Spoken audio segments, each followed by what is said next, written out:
There we go. Ha! Welcome back to Dukes on Twitch. Back today with Punishing Maverick League. It is a Friday night, and I do have the night in, which is kind of nice, so I thought I might just do a stream and see how this deck performs. Punishing Maverick has obviously been around for a fair while, utilizing Punishing Fire and Grove of the Burn Willows, but with a few meta shifts, cards like Dreadhorde Icarnist and Elks making its way into the format, Punishing Fire doesn't really cut it anymore as a removal spell. So this version actually displays Lightning Bolt as an extra piece of interaction. It gives the deck some reach, which is nice. And yeah, it just allows us to kind of deal with some early creatures, from Delver of Secrets to Mother of Runes, to even a Planeswalker if we can finish it off, which is nice.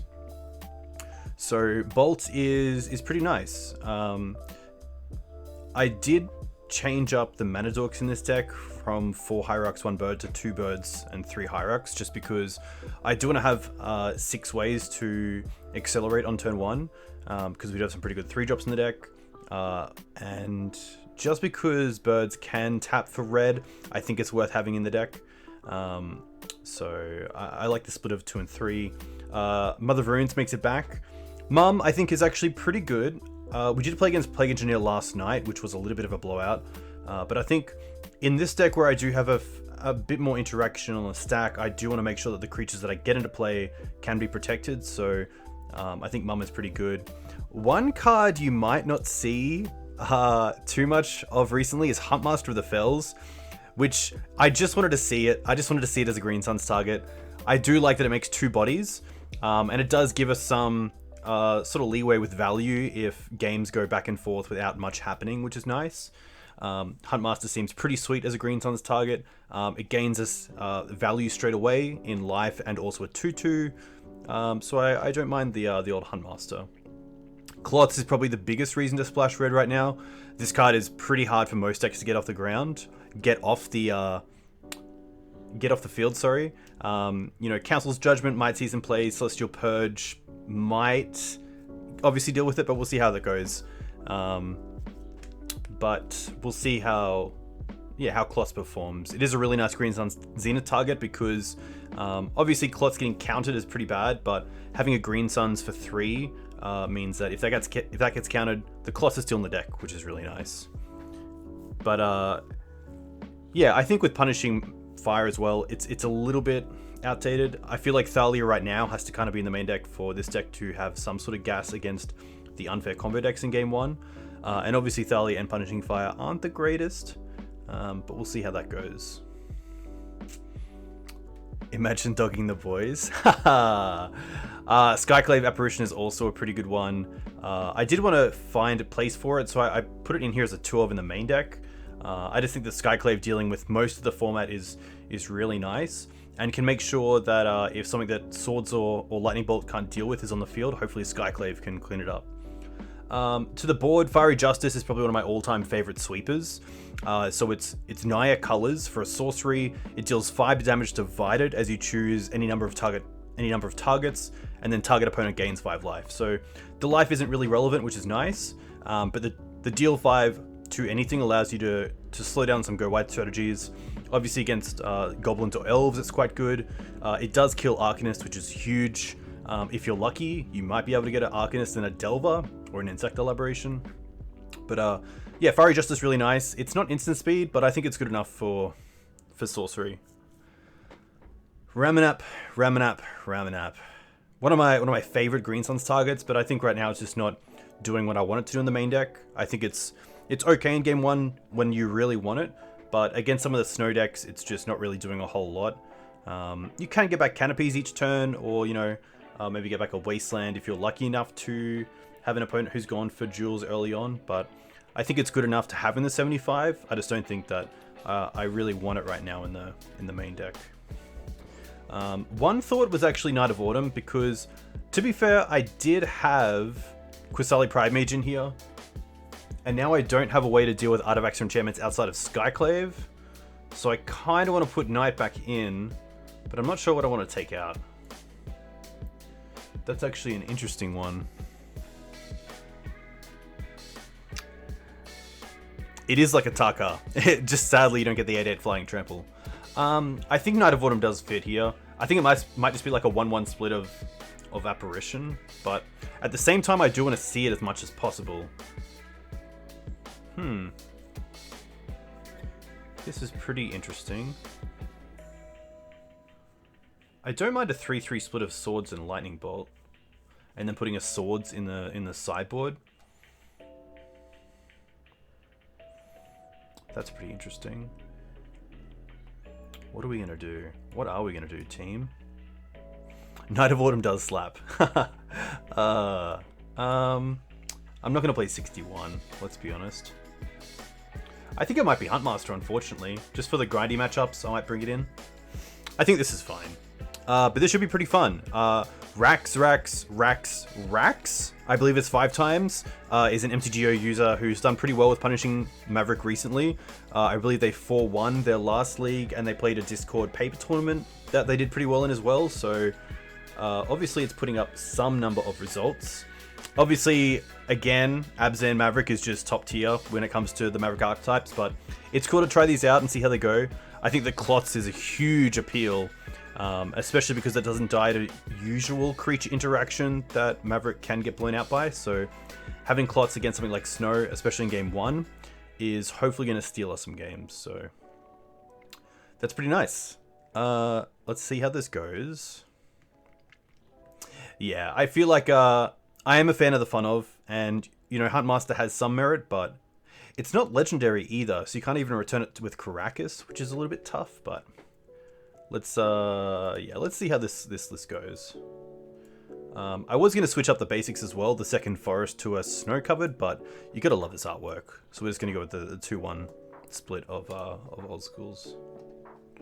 All right, we're playing a Legacy League. We are playing with play points, and we will join. Wow, look at that, straight away. Boom. Love it. I could play 4 of them. Maybe in a maybe there's like a Sylvan Plug, like Grill Sylvan Plug kind of deck where I could play Huntmaster as like my 4-drop. It'd be tough to have it over something like Shifting Ceratops or Questing Beast, but I'm sure we could find some room.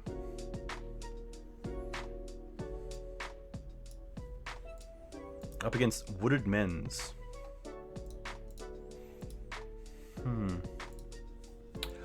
Interesting hand. I don't mind it. It is a turn 2 knight. That's a 3/3. Could be a 4/4 if we draw into another fetch land, so I'm going to keep this. A little bit on the fair side, but I'm not too sure what I'm up against, and this hand has a pretty good plan. Accelerate into the night. That is a nice island. I haven't seen this island yet, so I approve. As a fan of fighting against blue decks, that's a pretty nice card. I would love a Mana Dork. We don't get one, but the ability to save this Green Suns would have been really nice. I'm going to get a Taiga. I do want to try to get my mana online as soon as possible. My opponent's just 6th, which is interesting.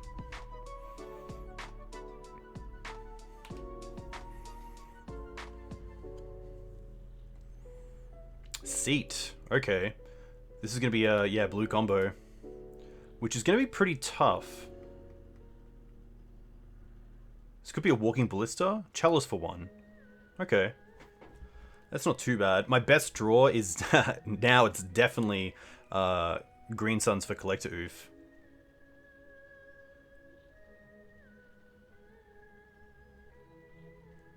What do we got? So I have the option here of playing out the Knight or playing Caracas and holding up Caracas or Swords. And Thalia is actually pretty interesting as well. Thalia might just be the play because it taxes my opponent a little bit more, especially against something like Khan. I think Thalia here is better than the Knight.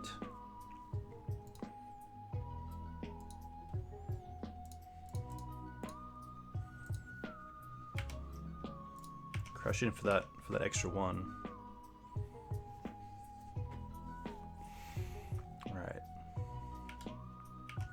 Urza Echo is going to be pretty strong. It's a great reason to run the Deafening Silences in your board.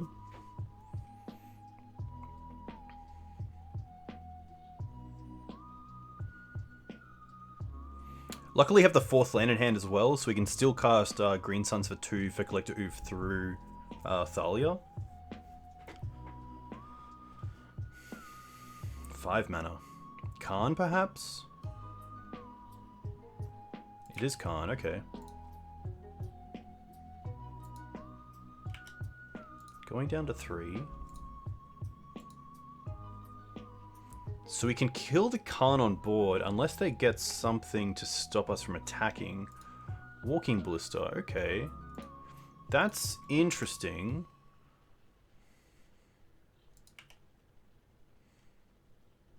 Green Suns. Say it and it comes. Say it and it comes. So close. Skyclave's actually pretty good as well.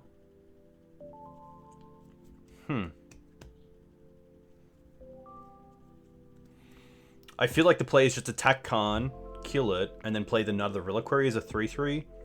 That seems pretty strong. And if my opponent wants to tap 4 mana for their Walking Ballista, they can.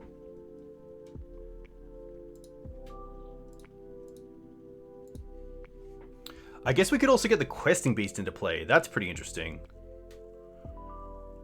I don't mind Questing Beast because it also attacks my opponent. I think Questing Beast here is actually just the correct play.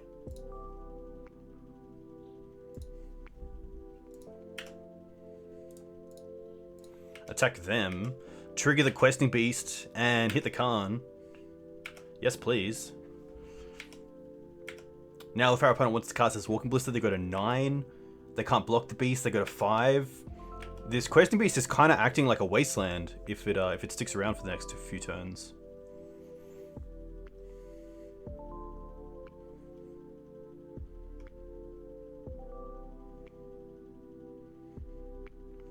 Questing Beast beats 100%.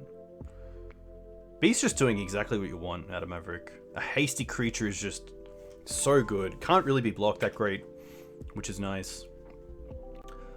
Opponent obviously here probably going to take out the Thalia because of the Caracas, and then you might as well take out the Dryad Arbor just to keep us off, you know, maybe Green Suns for 3. It's definitely not blocking the Questing Beast because of the text on here. Having the Skyclave is really nice as well because it means that something like Ensnaring Bridge isn't that much of an issue. Plateau. Alright.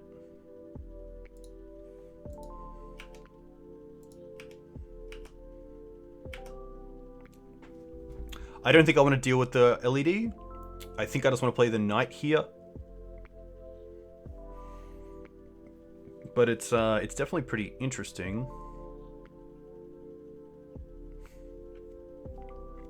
Yeah, Questing Beast alongside Eldrazi is an interesting one. There is a green-white Eldrazi deck, but I think the mana might be a little bit tough.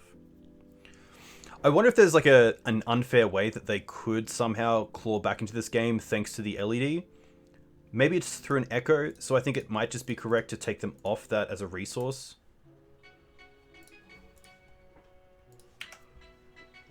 And then pass with Caracas up. Caracas means that Urza can come off the field and also Emery. And then we can also save the Questing Beast if there's some irrelevant card. Okay. This is going to be an interesting one. I definitely like the Deafening Silences. I think that might be it. Screws is okay because there might be a way we can interact with the graveyard. Maybe like a late game Emery or an Echo. I don't mind the swords. The Bolt's interesting. Bolt doesn't kill Urza, but it does give us a little bit of reach.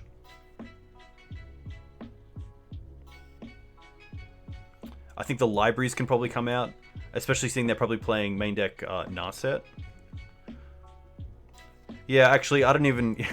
definitely bringing the Blast. I think the Blast is just better than the Bolts. So it might even be a case of something like taking out one sword to go with the Blasts. I don't like the libraries, especially against Narset and also the new card from Commander. Cloths might be the card that we take out. I think it's just a little bit too slow here. I like the Skyclaves. Beast is great. Knight of Autumn's great. Knight's great for early pressure. Thalia, Collector Oof. Scoop Range is a bit meh, but I think it can allow us to do some pretty unfair things. See how this goes. Yeah. Yeah. Yep. Could definitely take out a land, but we'll see how this game goes. And if there is a third, we can look at our mana base. This is an interesting hand. It's obviously pretty fair. You know, is a turn 2 Thalia on the draw good enough? And it's probably not. My opponent's kept 7. I probably want to try to get to a turn 1 Deafening Silence. Interesting hand for sure.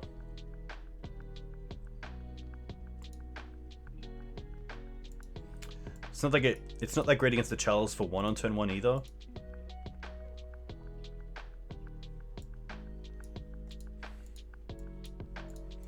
I think I do need a mulligan to maybe a turn 1 piece of interaction. The forest by itself is a little bit rough here. I think I will go to 5. And this is pretty meh, but I'm going to keep it. I'm going to bottom the Knight and a Green Suns. Keep the 2 lands and then have turn 2 Collector Oof or Thalia, which is kind of nice.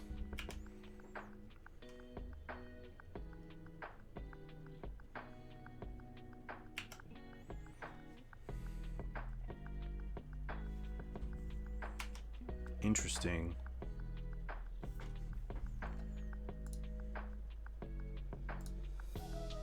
They echoed. Okay. At least we can hold up Pyroblast here, which is nice. Unless they play a Chalice.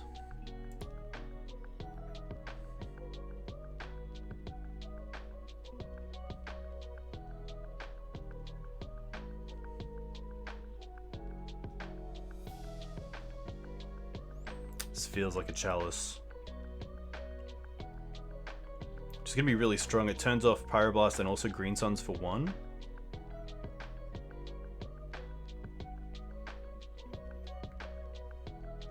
Ballista, interesting. That's gonna be okay. They see Knight of Autumn, that's fine.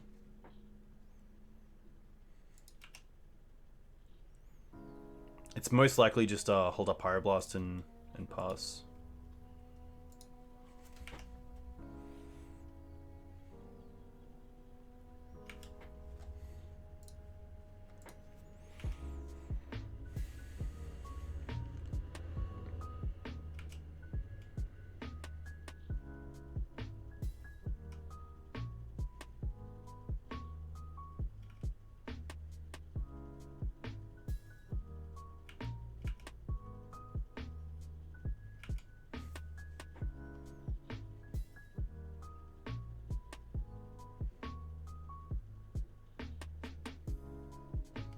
Three mana, 4 mana. Please be Urza.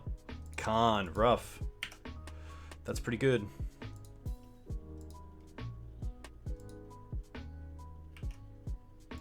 Probably getting LED and then next turn can get Mycosynth Lattice.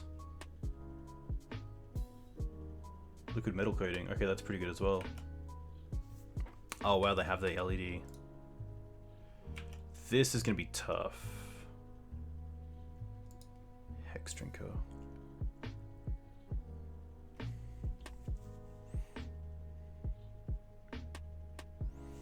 Unfortunately, just a little bit too slow. Thalia does nothing because of the Walking Ballista. Scoos is interesting, but doesn't do a whole lot. I think it kind of has to be Scoos.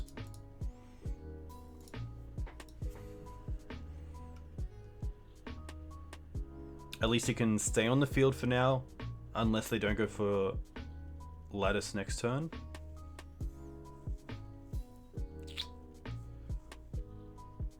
Ballista was huge. They're gonna force this. Okay. Pitching a Sai, interesting.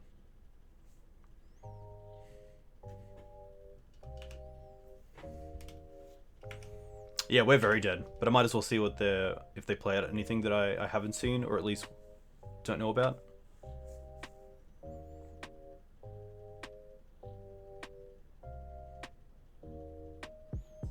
Yeah, it definitely seems that way.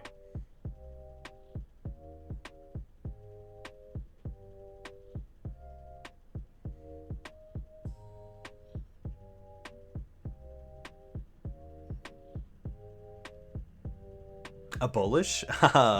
Abolish is a very cool card.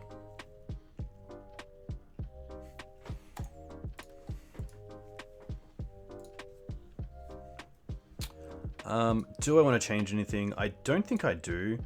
There's maybe a case to keep one bolt in, but I'd probably rather have the blast effects.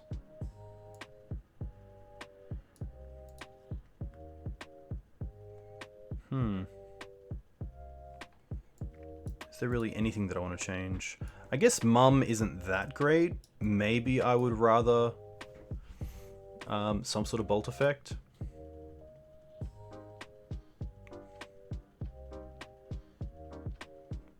Justice is pretty interesting as well, but I do like how mana effective the bolts are.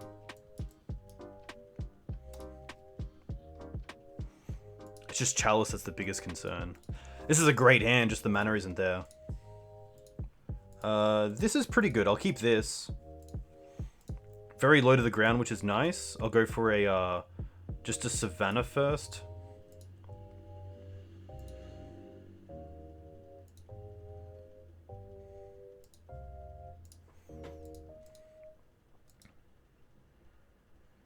I'm gonna drop the swords. I think the swords is the weak link.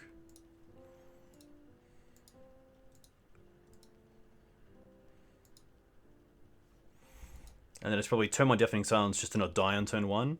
And then turn 2 Noble Hierarch and hold up either Blast or Bolt. So I can play the Wooded Foothills second and just hold it and get a Savannah off the Windswept Heath.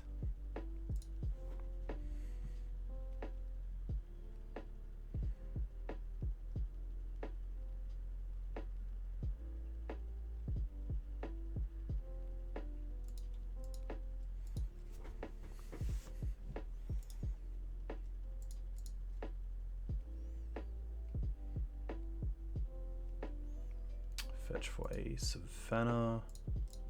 Play Silence. Alright. Well, no force in our opponent's hand, which is nice.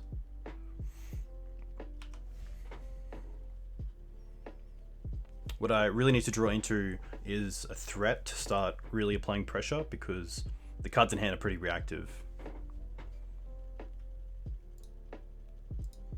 Playing the Lotus Petal out, that's interesting.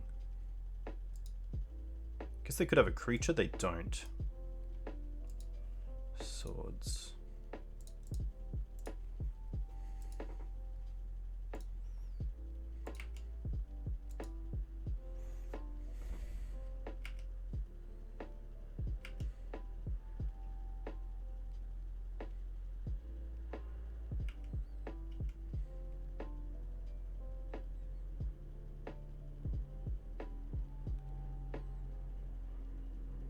Interesting. That's their card for turn.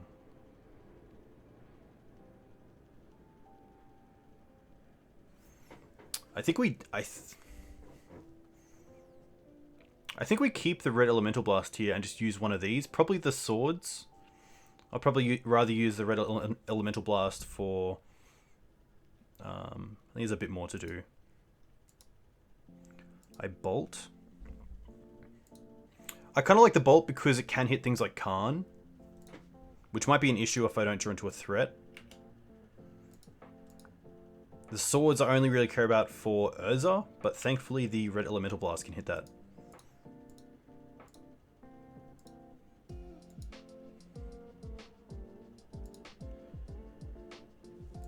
So I kind of want to go for a plateau here.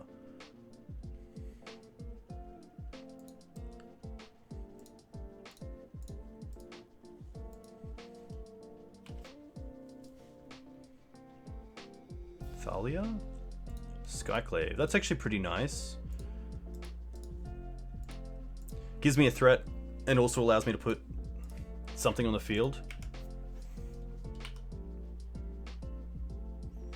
Just to really try to wind down their resources. But would be kind of nice to hold these up. Bauble for turn, okay. They see red elemental blast. That might make them cast like a creature now, like the flash one? No.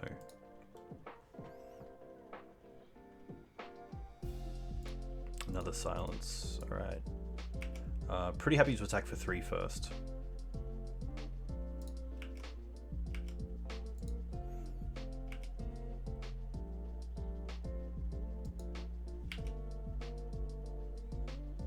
And then just play the second silence.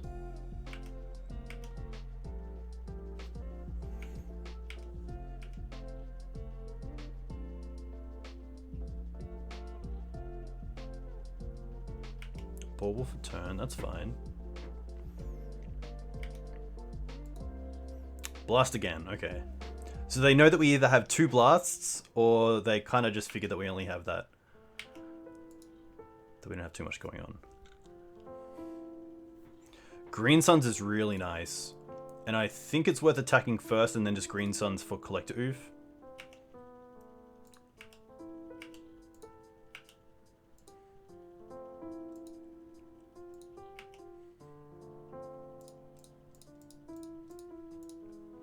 If this resolves, it's a hard one for my opponent to get through, which is really nice. It also turns off Walking Ballista, which is pretty huge. It also increases our clock by 1, which does change it from a 5-turn clock to a 4-turn, which is really nice. Windswept. Play the land. I am going to attack with both. They could have that flash creature and then have force backup, but I think I'd rather just try to close this game out a little bit quicker.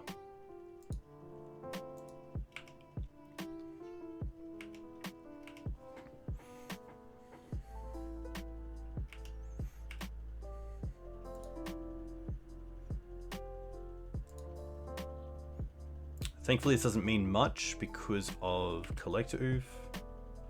I might even just go for Dried Arbor here. Just to really start beating down and try to end this game within the next couple of turns. Knight of Autumn's pretty funny. Do I need it? I think we'll attack first. And then play Knight of Autumn as a 4-3.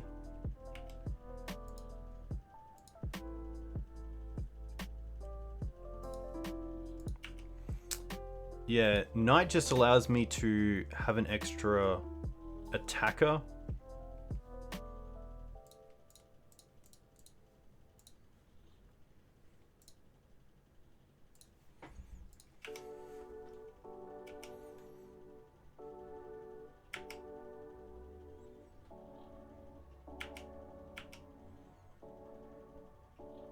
Thankfully, I believe I don't even need the Knight because of how much Bolt and Red Elemental Blast does here, which is really cool. So, Deafening Silence is a big card there. Just really slowing down my opponent enough for us to create a board state, and then having them to deal with the board state and Deafening Silence is pretty nice. Nice. Always nice to start with a win. Interesting matchup. I find that we do have the hate, especially with Deafening Silence being a 1-mana piece of interaction. A pretty huge printing for decks like Maverick to be able to, put up a fight against these fast combo decks like Urza. And then of course, also having Green Suns for Collector Oof is pretty problematic for the deck, especially in game 1, if not in all 3 games.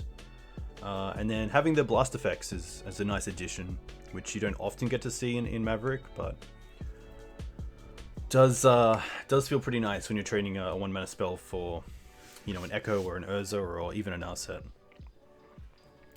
Yeah, Deafening Silence was huge. I don't think it got enough praise as people talk about Skyclave Apparition and Powerless Jailer and Cruder the Guard and Prelate, but it's just so good. It's just so good. It does exactly what you want. You want to slow down your opponent and you know, create a board state so that once they can deal with the Deafening Silence, they can't deal with your board. Yeah, Adam, 100%. There are some pretty crazy turn ones, especially when you get an Echo going with LED. You know, playing out maybe like an Ancient Tomb, a Lotus Petal, a Mox Diamond, an LED, and then like flashing back, getting another 7, and then being able to just use your mana for like a turn 1 Echo, or another turn 1 Urza or Khan. Very scary deck when it goes off, and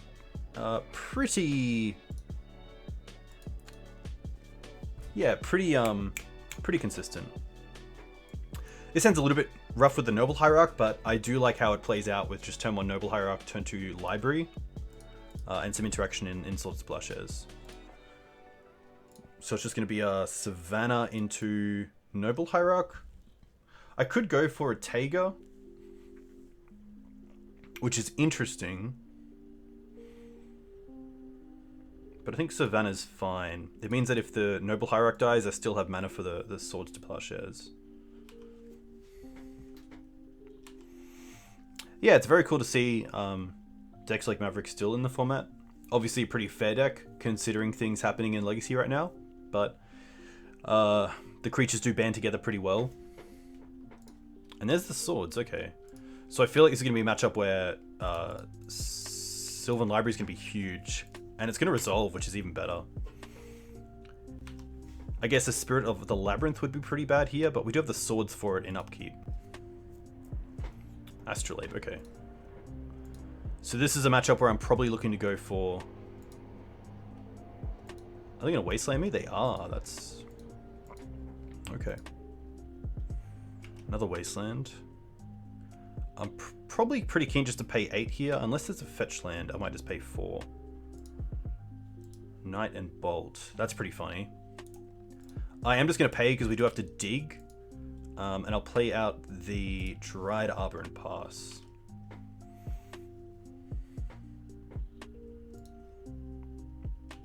I don't think this is Death and Taxes because of the Astrolabe, but it's weird to see Wasteland in a snow deck. So I'm not too sure what this is, if anyone in chat has an idea.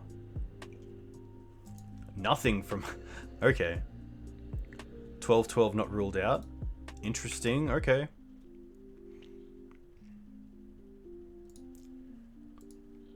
Yikes. Put on top...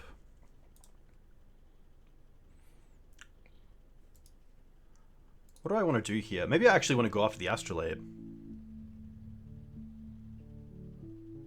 I don't mind going after the Astrolabe because they're missing land drop, so if they are a snow deck, I do want to turn them off blue. So I don't mind putting Oof back in the deck.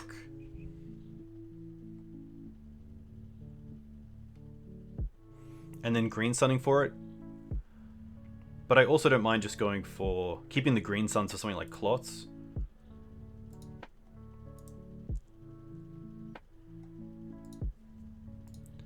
So let's do this.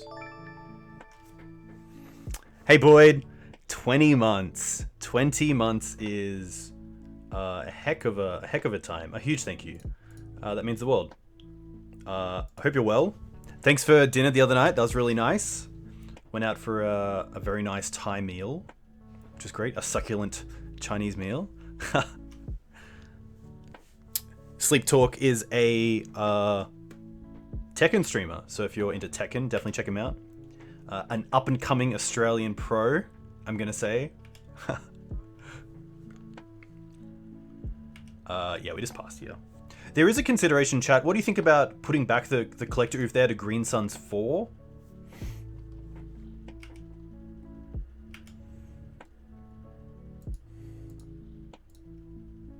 Yeah, this is punishing Mav, which is cool. A bit of an old school deck. Ooh, this isn't great. We don't have white mana yet, so I think it's gonna be a case of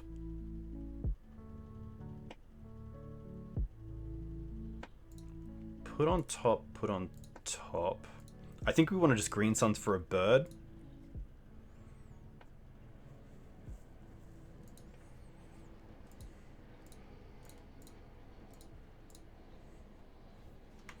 I guess in case they play Daze?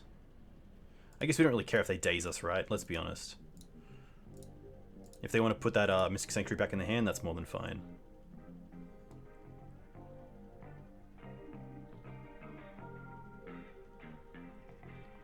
This looks like a force. Alright. And they do have Daze, that's classic. Yeah, so I was thinking about wastelanding them first to play around Daze, but we can pay for the Daze, and if they were returning a Mystic Sanctuary to the hand to play again tapped, I'm not too unhappy with that.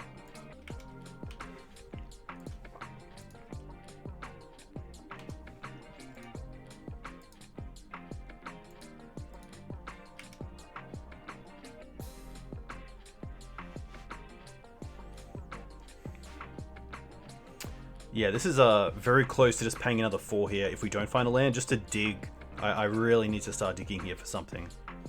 But Hex Trigger as well is a pretty nice card here to try to get on board early. Maybe play around a Swords to Plowshares and get it to 4 as soon as possible. Days and Noble. This could be a Bant deck. Force of Negation makes me think it's going to be some sort of at least blue-white control deck. I assume Bant? Ah! Alright. Put on top, but I'll pay for this. Play Hex Drinker. Tick up Hex Drinker.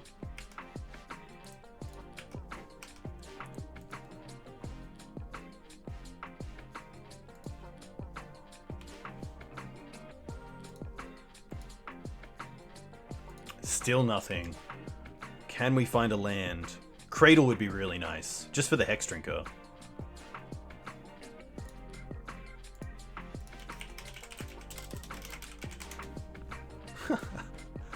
We will use Sylvan Librar's ability. There we go. Put on top. Put on top. Play this. Let's go 1, 2. Ooh. That's pretty nice. I'm going to fetch here for a plateau. And just tick up Hex Drinker again. Just see if we can get it up to that ultimate place. Yeah, Terminus off the top would be pretty good for my opponent. Jack, you said it. Oh my gosh, Jack, you said it. Oh no. That's fine. To be fair, that's fine. I think we're not too unhappy with that.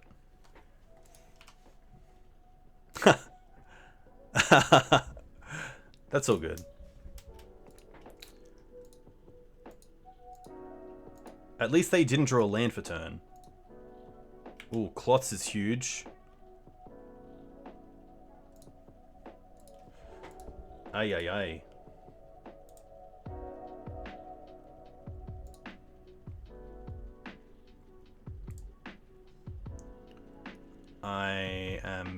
I'm gonna pay.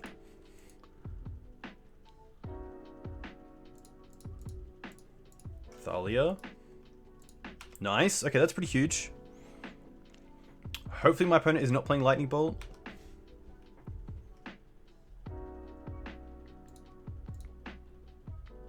Wow. Still nothing.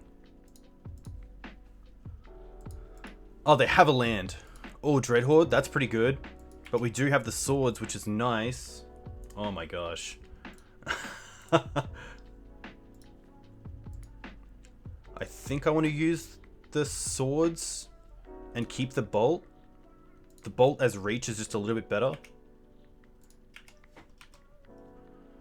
But it's pretty scary.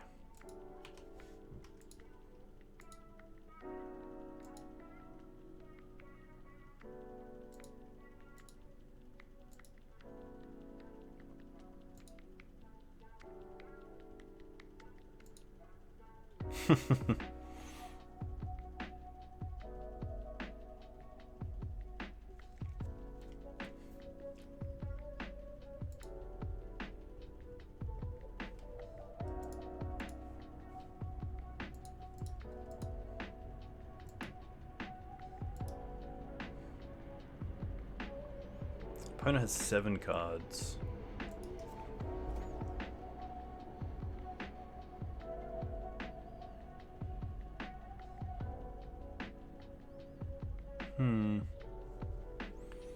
So we know the top 2 cards. We just want to find a land somewhere.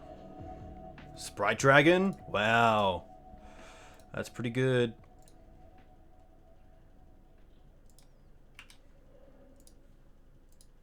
Oh, Cradle. Put on top. Put on top. Land. We have to bolt it. I guess we could play the Knight of Autumn and gain 4.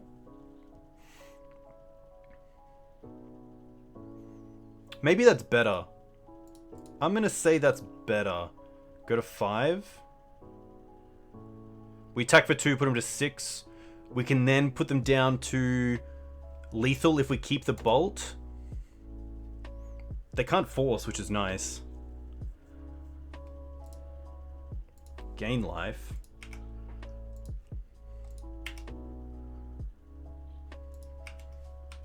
Interesting deck. Terminus, but also Sprite Dragon and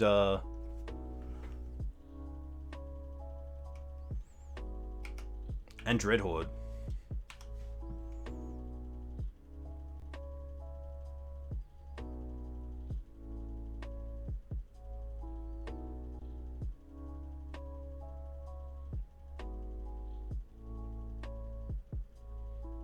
At least if they Ponder or Brainstorm or Preordain, they can't bolt us in the same turn. Swords. Interesting. Swords and Bolt, perhaps?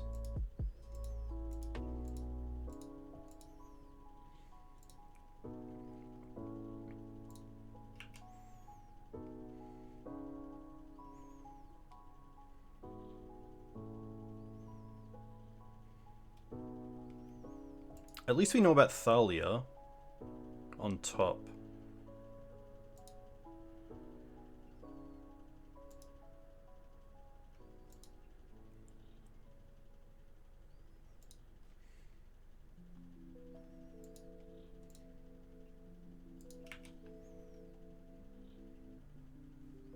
They're doing something here.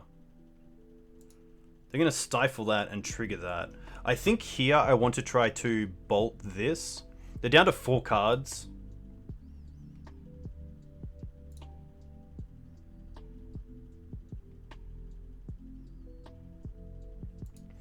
I could also... I guess Daze doesn't really matter because it would just become a 3-3 and wouldn't save it. So there's no point wastelanding here.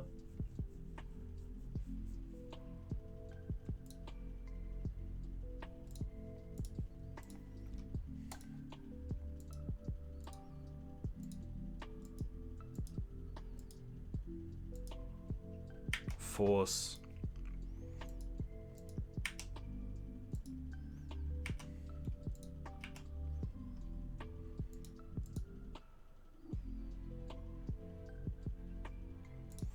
I think we have to wasteland to turn off their ability to just like cantrip into a win just by using blue mana. But it's not looking great.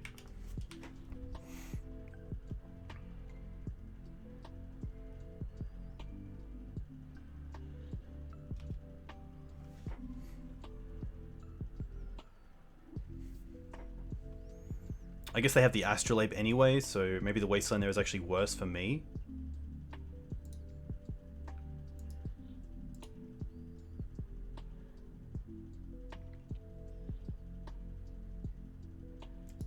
Yeah.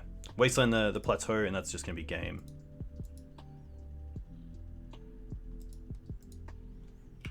Interesting. Oh, they're at 4?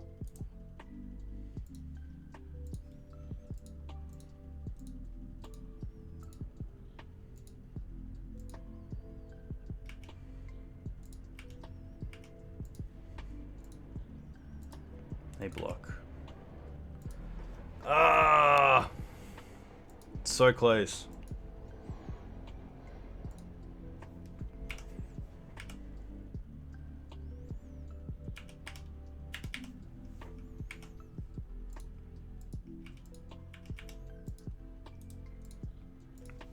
Rough. This is going to be an interesting game because I'm not too sure how I want to sideboard. I think that Oof can come out. Not the greatest. It's really only turning off Astrolabe, and I don't think that's a great thing to do. That was really weird. Both really stifled on mana, which is a little bit unfortunate, but that is Magic sometimes. I think I just want like one of each blast. Fiery Justice is interesting as well because it does deal with Mentor and Mentor tokens, which is pretty good. I think a Knight could be taken out. I don't want to go too heavy on removal though, and just have nothing else.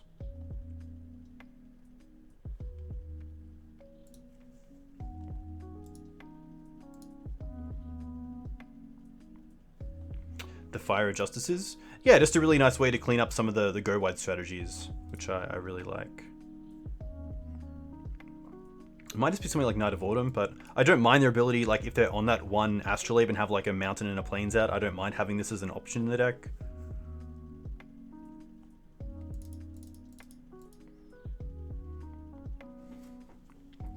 I don't think Deafening Silence is where I want to be, because they can usually... It slows them down, but I'd rather have, you know, like removal for those creatures instead. I might actually take out a library, which is interesting, but they seem to be pretty aggressive for what they're trying to do. I could see myself going down on a Mana Dork as well because of Terminus. Hextricka seems fine as a late game creature.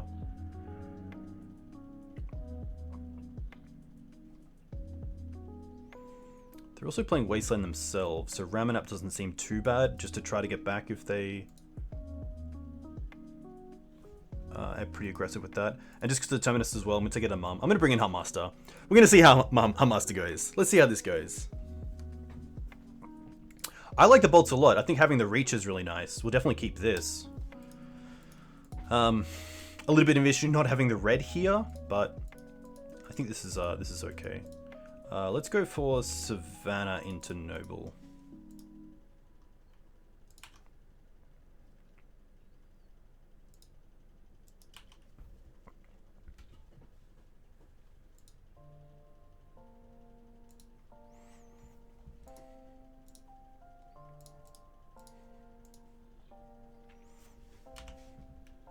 Yeah, thankfully Maverick has a really good Reanimator matchup, especially for the decks that are playing things like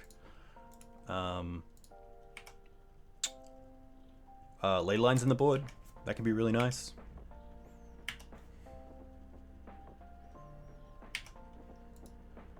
Let's go for a plateau and just play cloths here. I think that's pretty good. Not my version? Okay.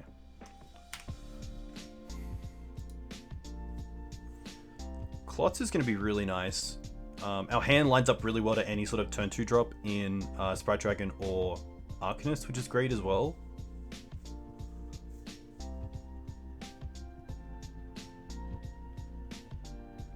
I think a good way for Reanimator to fight something like Maverick is Grave Titan. It's a pretty hard card to beat, and not too far away from being realistically cast with something like Lake of the Dead, which is good. What do I want to do here?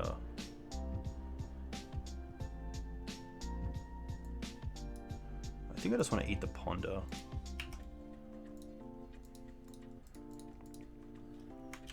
And then...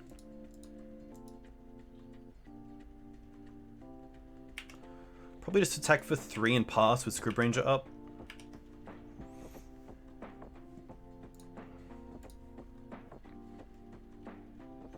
They chose to shuffle with the Ponder, so they didn't keep anything like Terminus on top, which is nice. Yeah, Cloth's not costing more with Thalia is really nice. Obviously great as well with cards like Skyclave Apparition, meaning that, you know, like Council's Judgment kind of used to take its place, so having Skyclave also come down as just a 3-drop is really good as well. Yeah, Scrib into Ramu is pretty good as well. 2 for 5 means we can Green Suns for 3, yeah. There's definitely some nice plays here.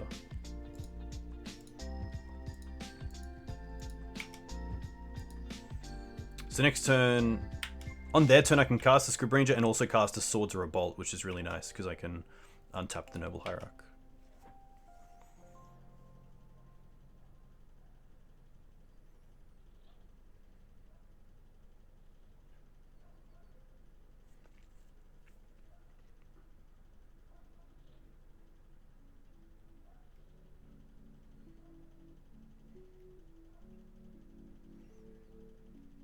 Would love to see a mentor here.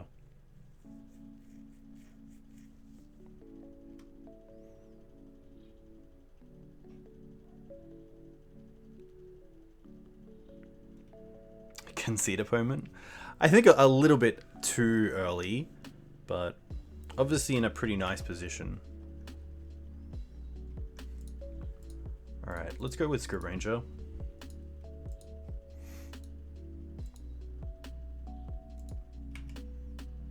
Cradle? Savannah, okay. I guess we can eat their Wasteland, which gives us a mana.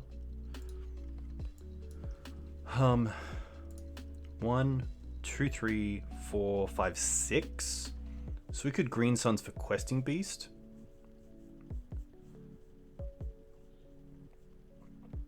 I kind of want a Green Suns for something that gives me a little bit of room to play around Terminus. I don't want to go too wide with creatures and then just have nothing left over. I probably don't mind just getting a Questing Beast here, right? Because then we can...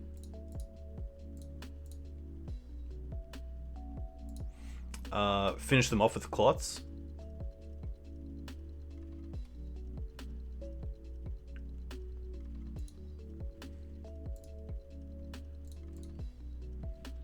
I won't turn Clots on, right? No, definitely not. Cool.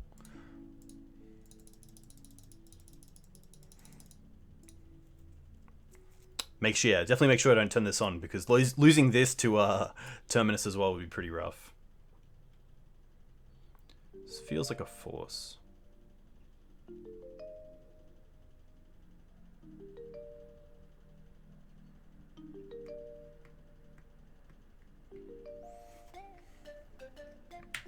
Okay, that's not too bad. I'm going to attack with both creatures because if they have a removal spell, then at least we get one in.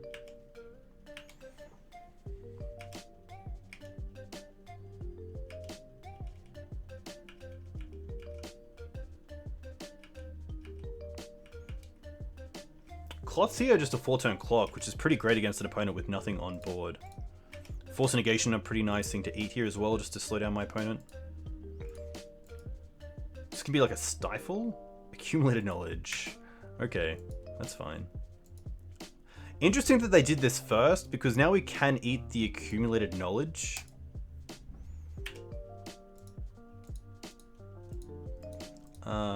We can play a land.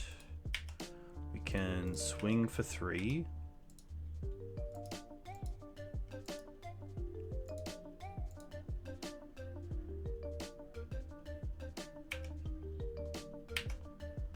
And now I can just see if Bolt works. I could also just keep the Bolt. I'm gonna do that. I'm gonna keep the Bolt. I'm gonna play the Sylvan Library. Just in case they mess up.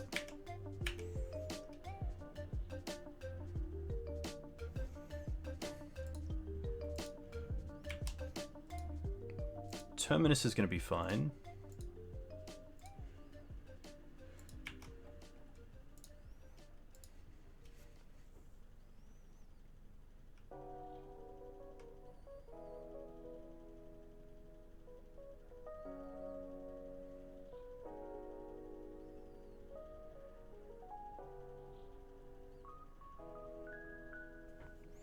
Yeah, with Thalia out, it's nice because they only had 1 mana up, so at worst they force it. Which I probably don't mind as well. I mean, if they're going to go down on 2 more cards, I'm not too unhappy. And at least like Bolt and Clots are kind of leading to the same finish, which is nice. Terminus is a tough one because we're not playing Gaddock Teeg in the 75.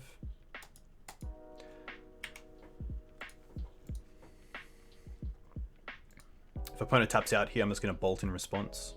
Especially if it's a Sprite Dragon or a Mentor. I don't want them getting a 1/1 token or a 1/1 counter. There's Sanctuary, which is interesting. I might actually Bolt in response to this. Yeah, okay. Do I want to change things up? I feel like the answer is no. I'm not too sure about the Hex Drinker. It's a nice permanent. It does get blown out a little bit by early removal and Terminus. So Lucky No Days. Yeah, that's fair. At least with the days they're going back a land and they're getting a little bit less close to just trying to win the race against clots, which is pretty tough. I will give them that. I think I don't want the Hex Drinker just because of Terminus. I think I'd rather just an extra library, which allows me to rebuild after my board gets wiped. On the draw, it seems a little bit worse, but I do like the second library just to make sure I see one in the game.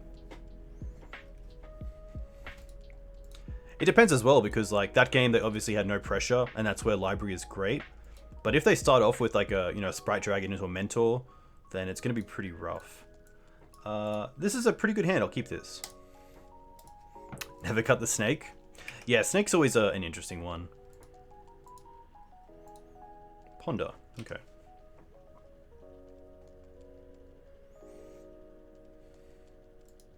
I think for me, it's just going to be Windswept into Green Suns, just to play around Stifle, which we saw. Go and get that Savannah. Go and get that Dried Arbor. Build at our mana.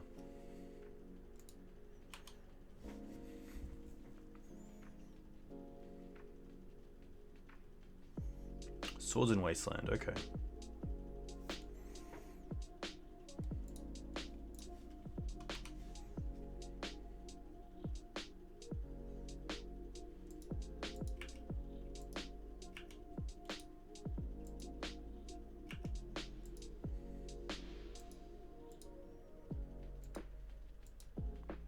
Dreadnought's gonna be okay.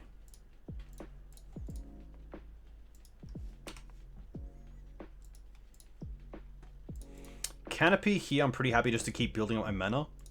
I could hold up these, but I'm just going to go for a bird. At least the bird can cast the bolt and the pyroblast as well.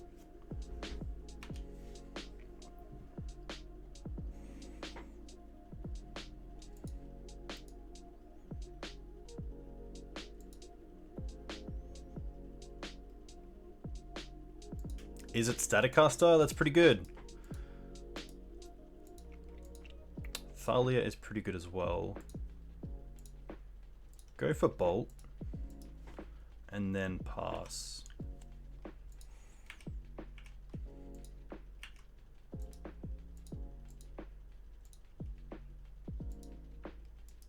Narset. That's going to be okay.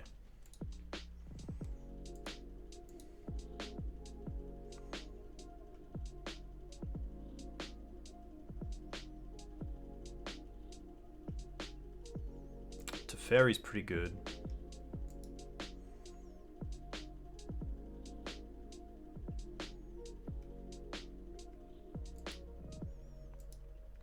We can Pyroblast the Teferi, which is nice. A land is actually perfect here. And I do want to fetch just now.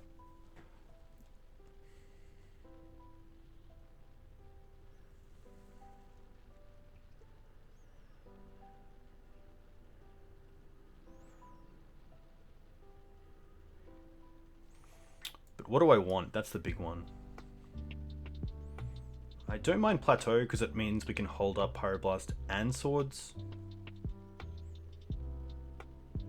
But we can't return it with Script Ranger.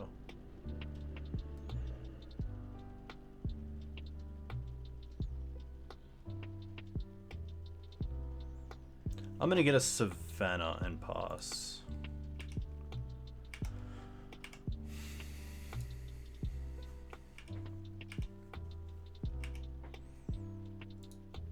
I do want to cast the Thalia because I do want to hold up the Swords in the Pyroblast. Accumulated knowledge, okay.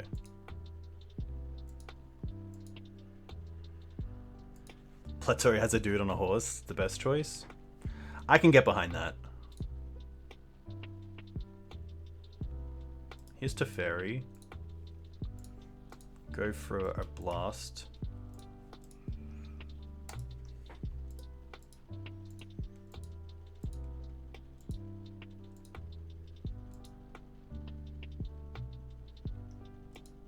Let it go. So hopefully this Scrib Ranger can finish off this Narset.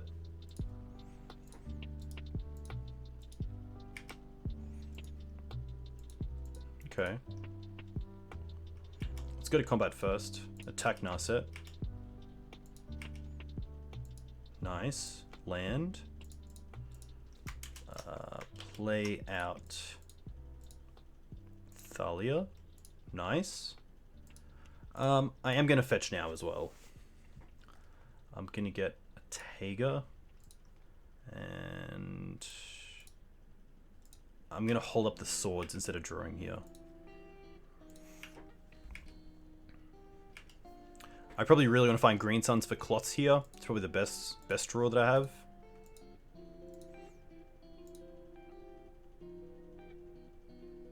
EE for 2. That's pretty good.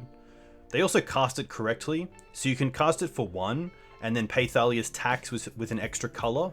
And that means that when Engineered Explosive resolves, it comes in with 2 counters, which is very cool.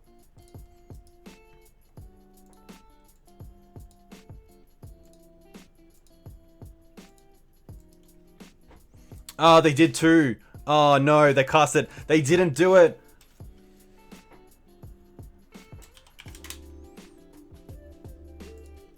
Yeah, that's really tough. Oh my gosh. Yeah, they floated the mana.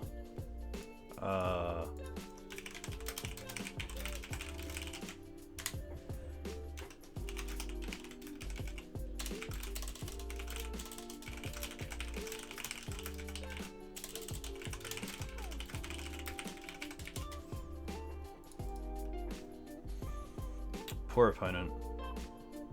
They also brainstormed, but didn't play a fetch lane, so that kind of makes me think that they have Terminus in hand and they're just setting up a Terminus for next turn. Poor opponent. That's happened to me. I've definitely done that with Green Suns.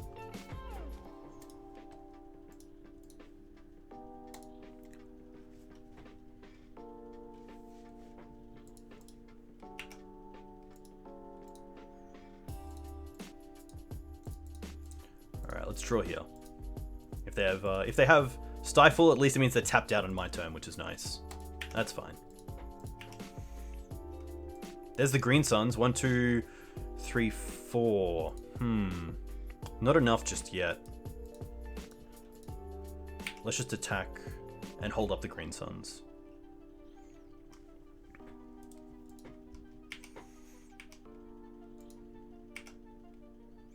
I guess I could go for Scavenging Ooze, but I don't want to overcommit to the board. So let's just see how this goes.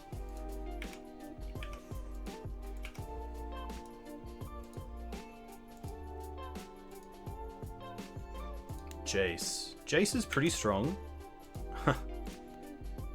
I guess they could get a Teferi and bounce their own EE. That's pretty cool. Yeah, if we draw a land here, it's pretty nice as well, because then we get to Green Suns. Rough.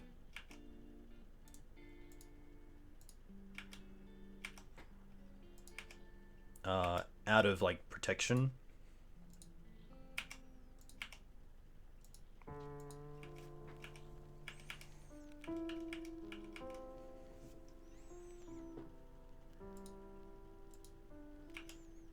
How many blast effects do we have? We brought in 2 and we've used 1. Okay.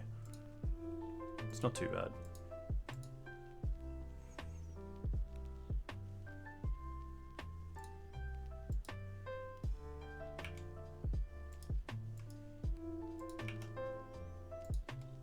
Oh, there's a forest. That's interesting.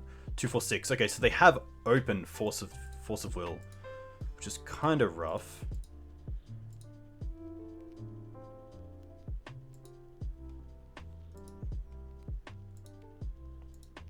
I feel like they have maybe Terminus open. So I think we just go for it here. 1, 2, 3. This doesn't work. I need to have an extra mana.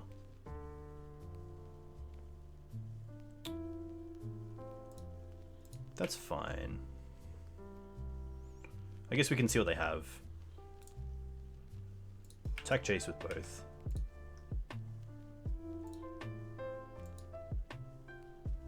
AK. Okay, so they get to draw a card into Terminus.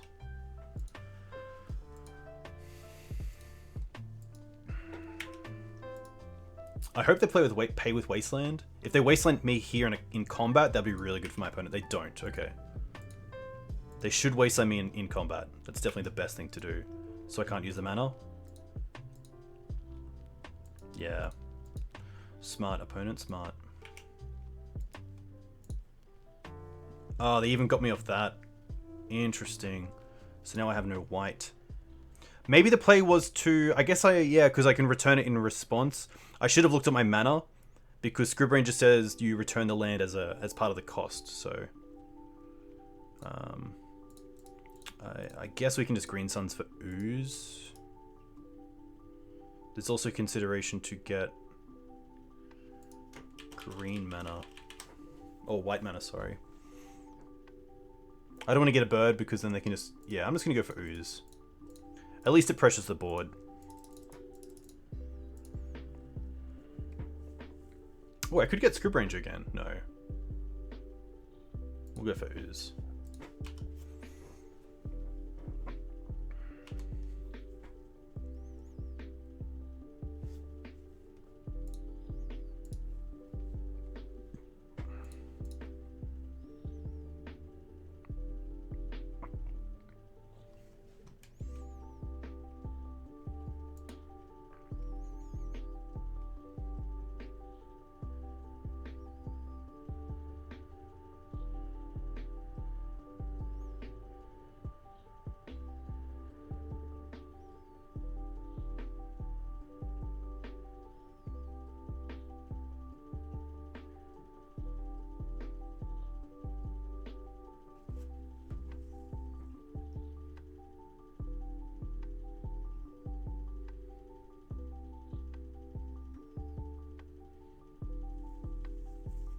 Cool to see Jace in the format as well.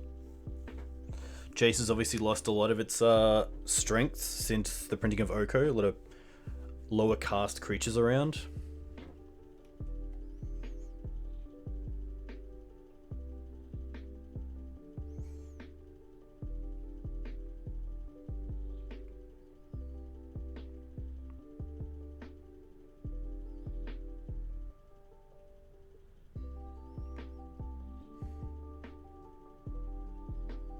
Maybe I should have gone for a plateau, so then I have a second white source early on.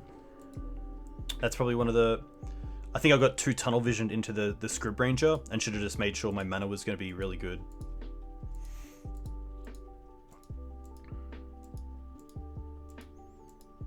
Rip's going to be fine.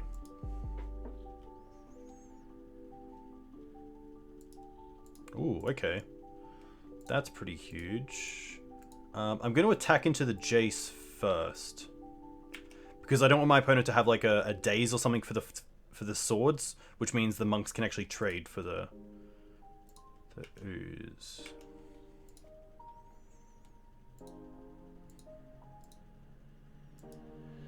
Wonder if they double block. They do. That's really interesting. Okay.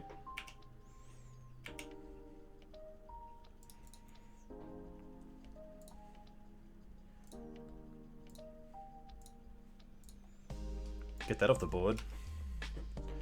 And just hope that we can keep the dream going through this Jace.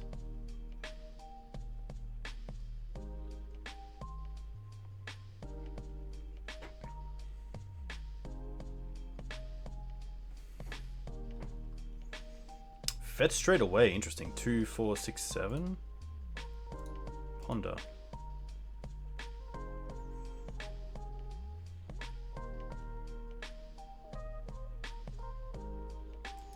Pretty good. Come on, questing beast, when I need you. Wasteland. That's interesting. Is there any reason to wasteland here? Probably not. Maybe there is, just to see if they have like if they float the red here and then play something. They don't. Okay.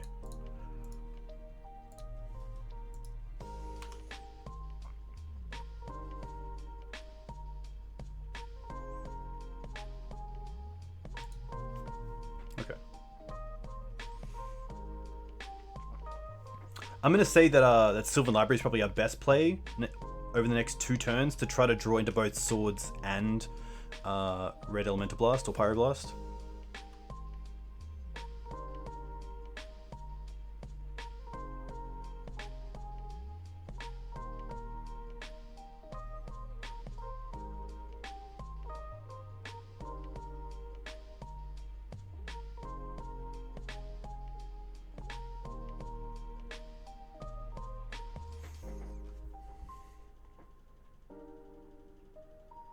Sprite Dragon really good here.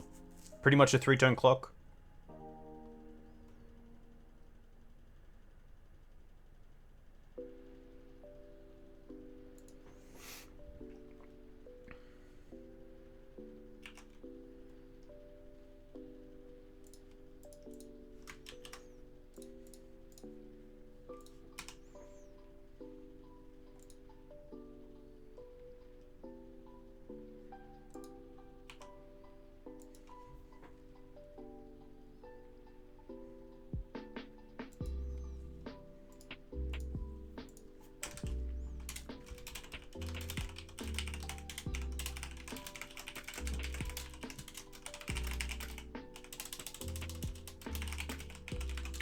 Enjoy your weekend.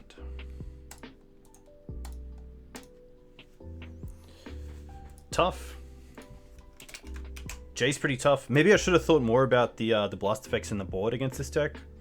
I guess I only really thought of Sprite Dragon and cantrips, but I probably should have thought of the kind of Planeswalker suite in Teferi, Narset, Jace.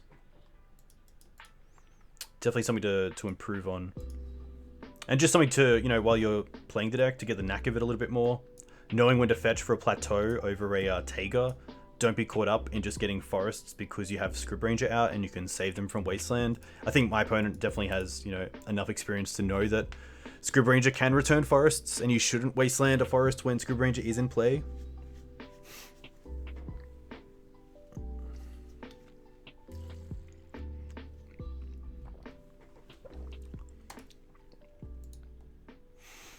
But yeah, cool deck. Very interesting. A few nobos, but obviously does some pretty exciting things. Dreadhorde, a pretty insane card, especially if you're going to keep it in with Rest in Peace. You can just see the power level there that, you know, if you get a Dreadhorde down before Rest in Peace, you probably just are going to win the game anyway. You don't need the Rest in Peace. But, you know, Rip also a pretty good card against Maverick. It stifles Clots. Clots pretty much does nothing with Rip out. It's great against the Urza decks. It's great against the other Dreadhorde decks that might rely on it a little bit more than you. It's great against another Reliquary and making sure you can bolt it. Ramanap, Skoos. Really good card. But yeah, so far the red's been pretty nice. I think if anything the mana has just been a little bit rough, but I assume as I play a bit more, I'll hopefully smooth it out. Because it's, you know, punishing Maverick is pretty fun to play. It's nice to have the reach of Bolt, I'll say that.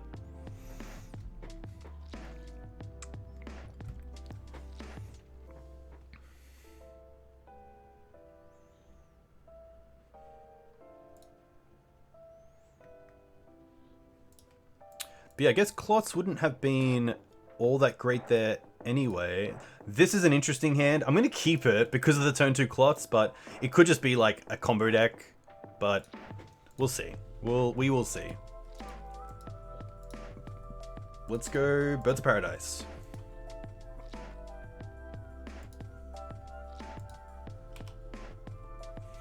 This is great against a fair deck, but against the combo deck, it's not going to be too good, to say the least. Misty's probably not a great sign. Okay, this is okay. Interesting. I think the play here is just Clots. And then hold up Swords the following turns.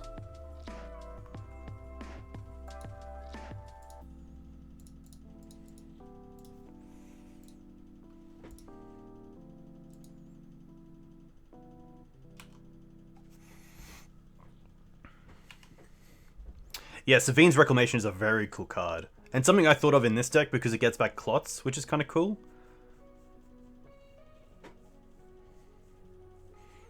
I also wanted to sandbag the Wasteland in case they do play a dual land or fetch for a dual.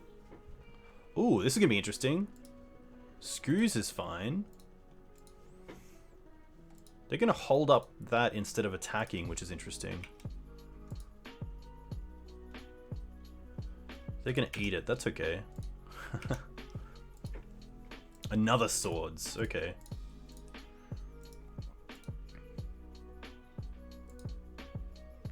I'm actually probably okay just going after their mana here a little bit and slowing them down.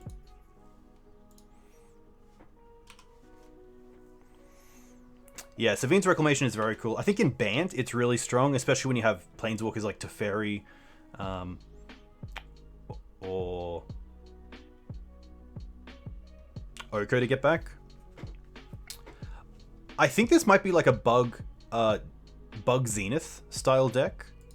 I know that one of the Melbourne players has been playing it a lot. Yihwei, which is this sort of deck. So it looks really cool. So it's kind of like Maverick. You play Green Sun's package, you have Force of Will, you have targets in Leovold, Uro, you have main deck Plagues and Okos, you have Decay, you have Icefang Quirtles. It's pretty sweet. I'm a big fan of it.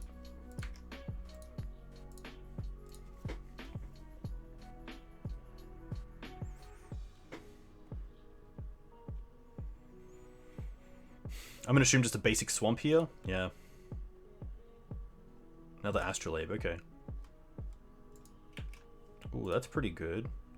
Let's eat Brainstorm. And then what do I want to do here?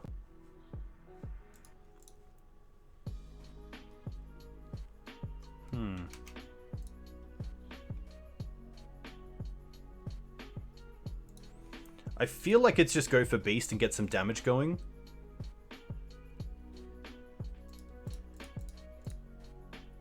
I could also go for Hex Trinker, which is interesting.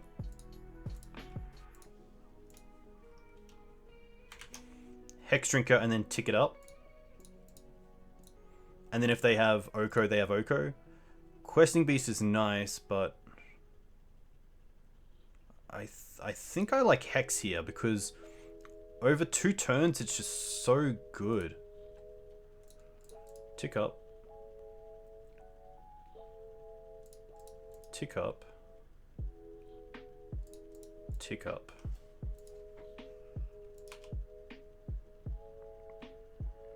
I do feel an Oko coming, but you never know.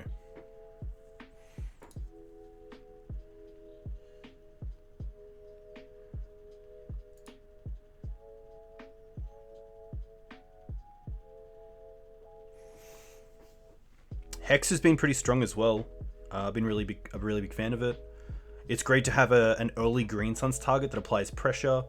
Some decks just can't beat it if you do play a little bit patient and don't play into removal. Maybe Green Suns for it when they're tapped out, or try to get your opponent down on cards and then play it.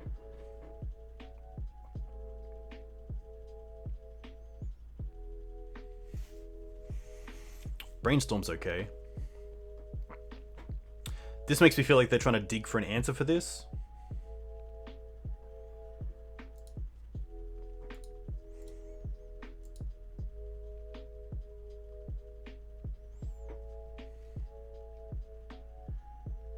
And they found it.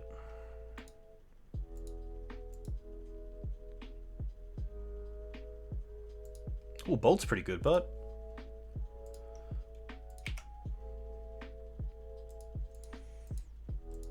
alright, let's attack Oko.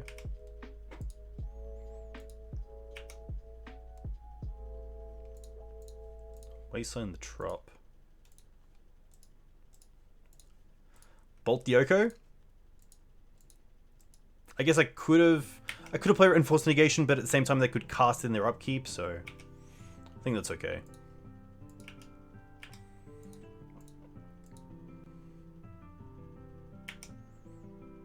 Icefang's gonna be fine.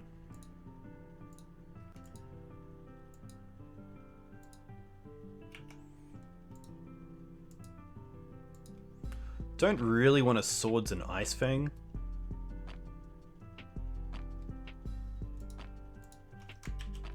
I mean, yeah, I've given away the bluff, if there is a bluff.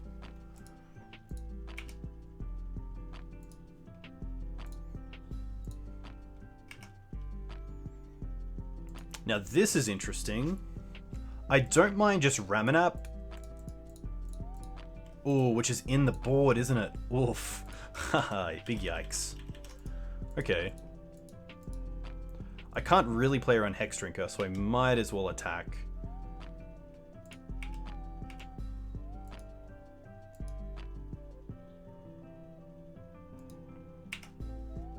Sure.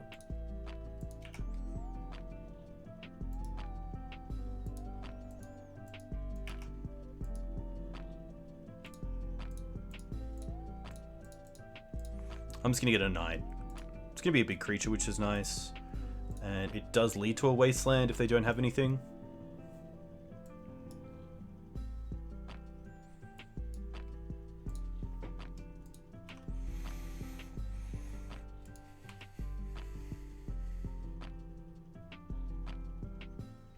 Ramanap is sadly in the sideboard. So it would be nice, but don't have access to it. I don't know who made that choice. I don't know who put that there. That's an odd one.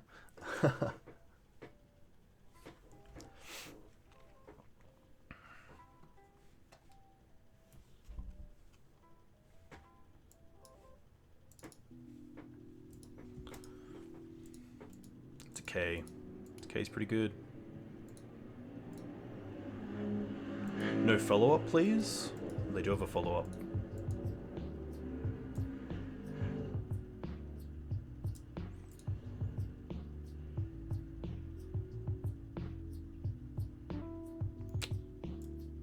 I should probably eat the Ice Fang in their upkeep just in case they have a Skoos in their deck. Or another Skoos. They already had one.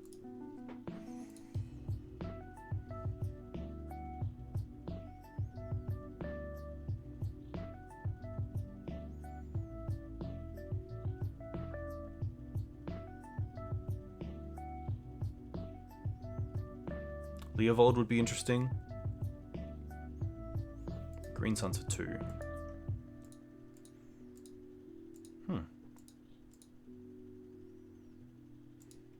Skyclave. I can cast it, but is it worth casting? I think it is, just to keep getting things on the board. At least they don't get the creature back, which is nice, so it's not like they get to draw another card when Skyclave leaves.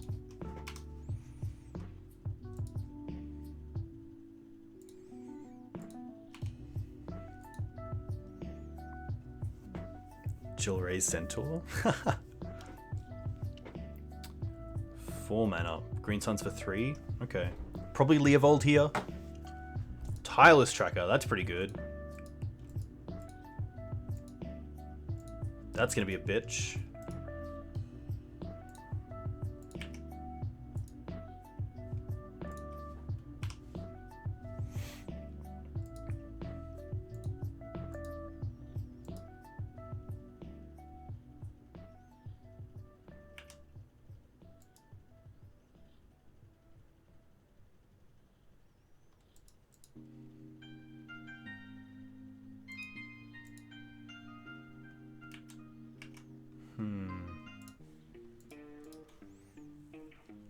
They're at 10. 1, 2, 3, 4. I guess Oko's also change it because they can gain life with Oko.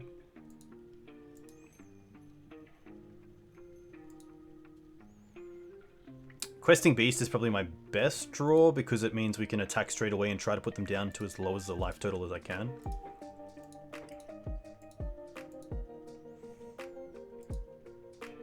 Tireless Tracker is really cool in this deck.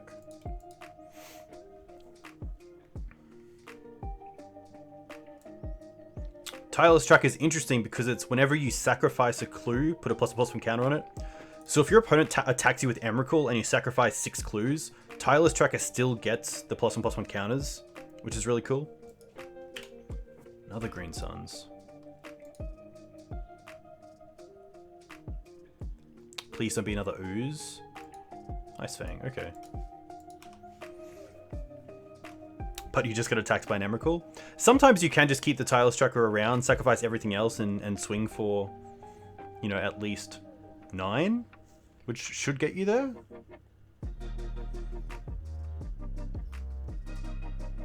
Another green sun, wow.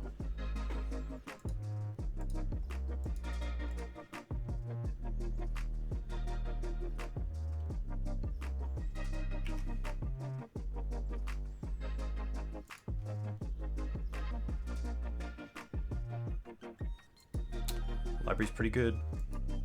Knight. Alright.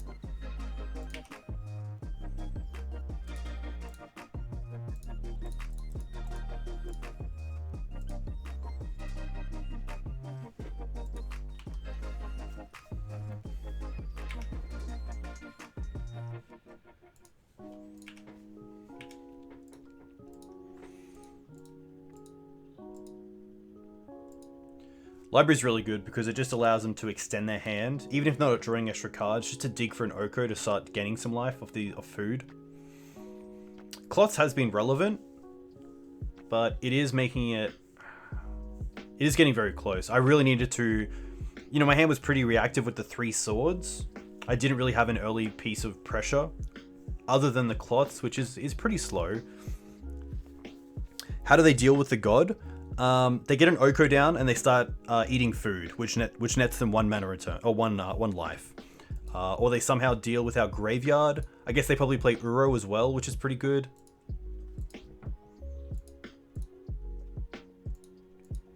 I don't think they have a way to directly deal with it, but they can insulate its ability to actually win the game.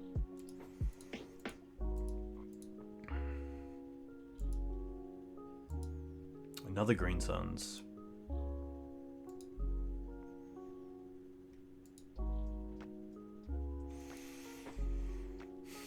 Another ice thing, perhaps? Noble, okay. Interesting. Clue, that's fine.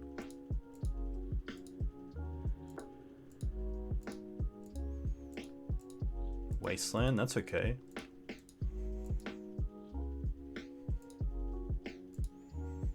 I think we just let this slide and take 6. We gain 2 back anyway off the cloths, so not too unhappy with this. They also haven't found an out to the knight, which is nice.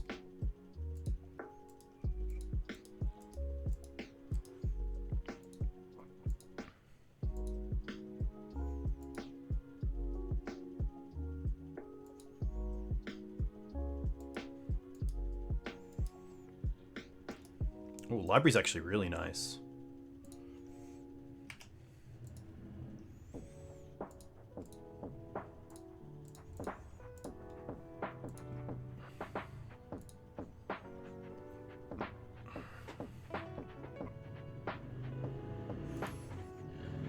I'm gonna hold the knight back for now. At worst, I can hold up. I guess I could also attack with this Skyclave here. Trade and give them a 1/1. I don't mind that because then it just gets rid of this Ice Fang Quaddle.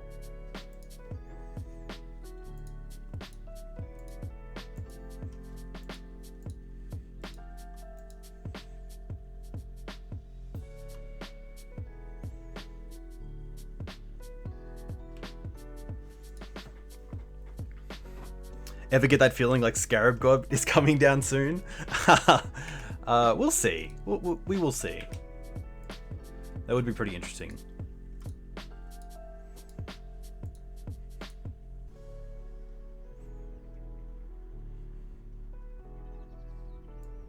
They can't... I don't believe they can draw a card off this. They could go to 2, play an Oko or an Uro and gain 3 to stay above the clots, but it's going to be tough.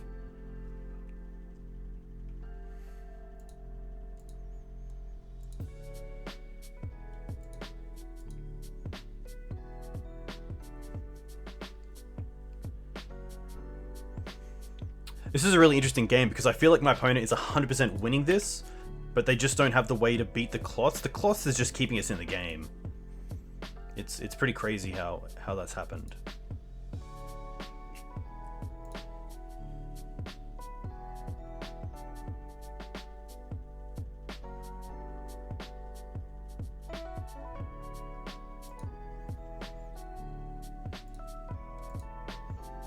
They're also pretty close to just Green Suns for Uro and then play it as well, which is pretty nuts. Yeah. We don't have a great way to deal with this.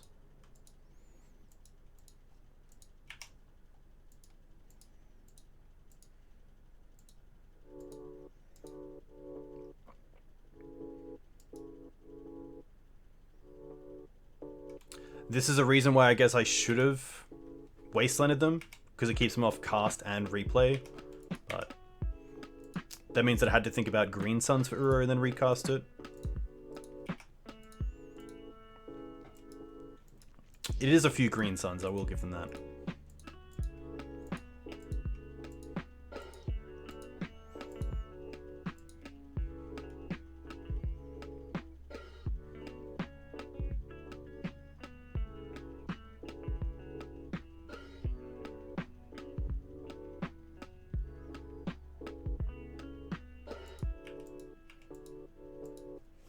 Maybe it was wrong to attack. Yeah, that's fair enough. This is going to happen. I'm going to float, sack this, and get a canopy.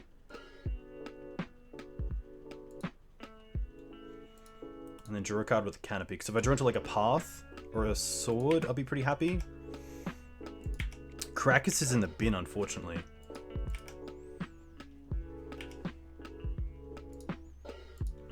And just not a lot here. Put on top, pay for this.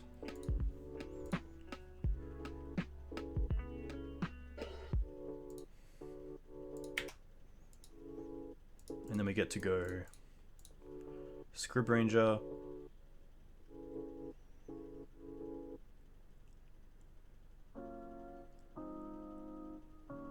They're gonna force it? Okay.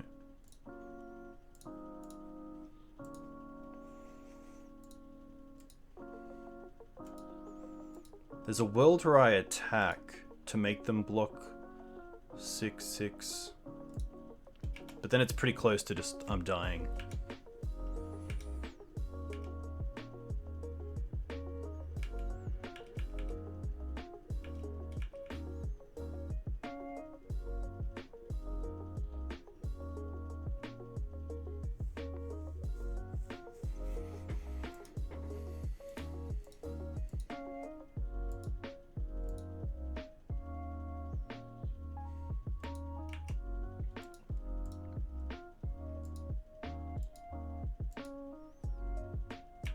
Plague's gonna be okay.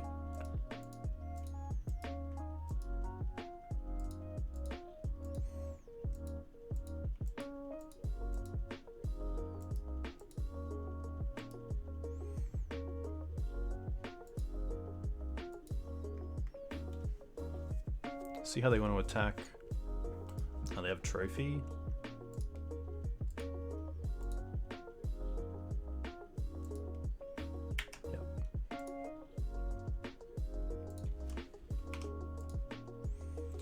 Six, 7, 8, 9, 15. Yeah. Rough. The Ice Fangs were definitely the hardest part to deal with. Just so much card advantage of me having to deal with them with a card and then losing that card, of course. Blast effects are pretty interesting as well because they do deal with Oko pretty well. What's it gonna be? Seeing the plagues, I might take out the mums. I think they're going to be pretty irrelevant in this game, unfortunately. So let's bring in another one of these. That seems pretty good. Yeah, Justice is nice because it can go towards creatures and planeswalkers.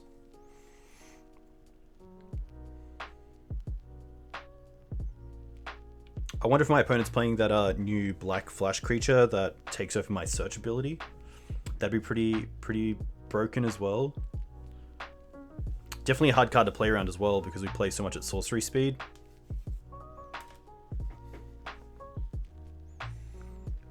Yeah, sadly they dealt with the Hex Drinker pretty easily with an Oko. But maybe next time. Maybe we can get there. So we have a lot of reactive spells. This is definitely a no-no. It's just a turn 3 knight. This is a bit better. I'm going to keep this and bottom the wasteland.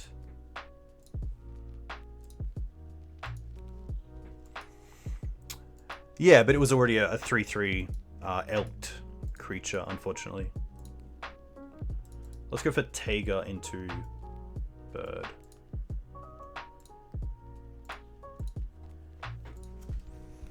Yeah, unfortunately at that point it wasn't doing too much.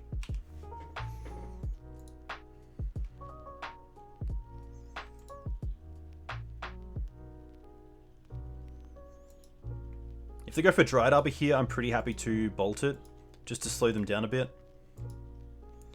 Midrange is actually pretty interesting. 1, 2, play this. And then another 2.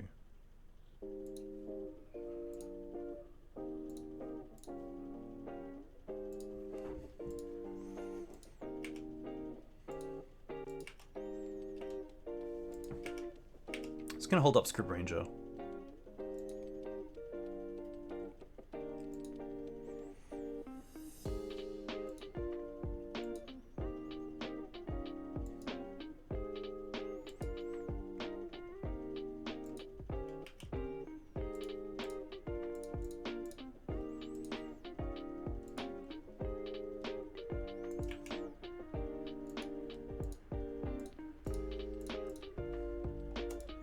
Play knight.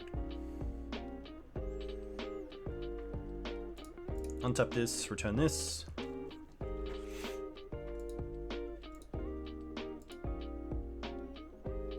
Play Taiga.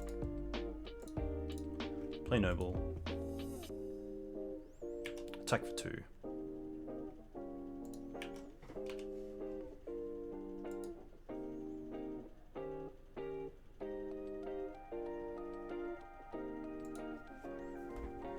Probably going to see an Abrupted Key here, I can only assume. So I think Clots again is probably our best creature to go with off this Green Suns.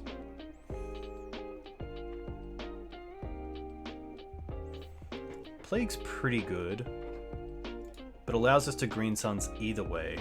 We're going to name Fairy, which is really interesting.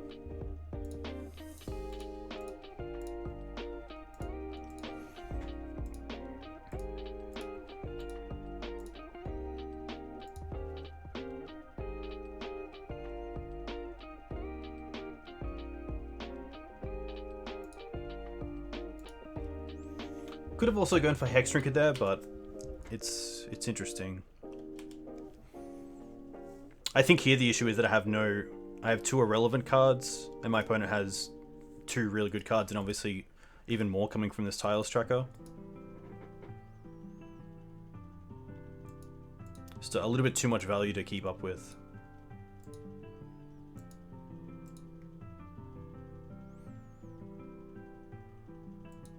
I guess like Fiery Justice would be pretty good.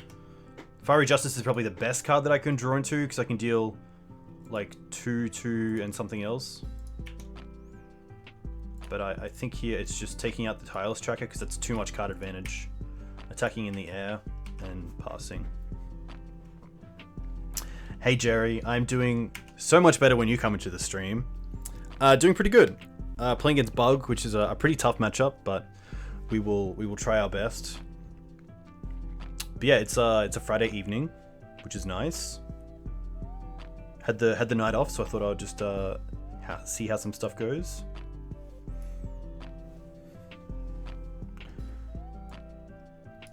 I gotta see what this card is. Shroud Flanking? Does it have reach? Do I have any investment advice? Spend less than you make. That is my investment advice.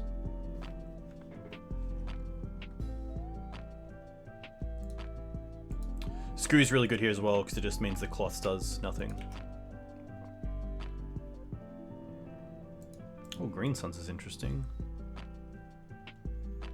Let's go for Brainstorm. Hey Debakey, welcome. Hope you're well. I think we're just gonna go for Questing Beast here.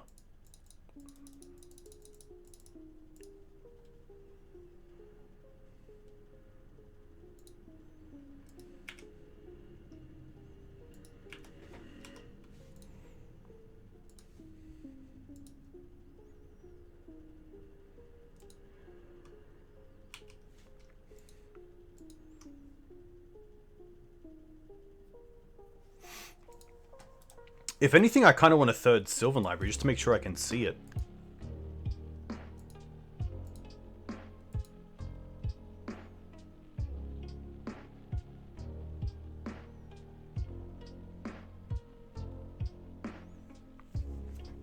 Oh, hey Sean. Hope you're well. What are you playing in Pioneer?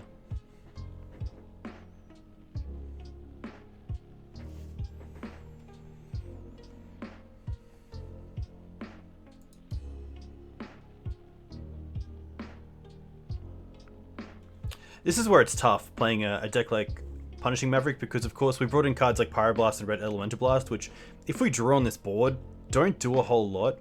So at least these other decks have things like Brainstorm that can trade them in for other cards. It looks like my opponent's pretty happy to see if they can trade this Scavenging Ooze for the Questing Beast, which is interesting.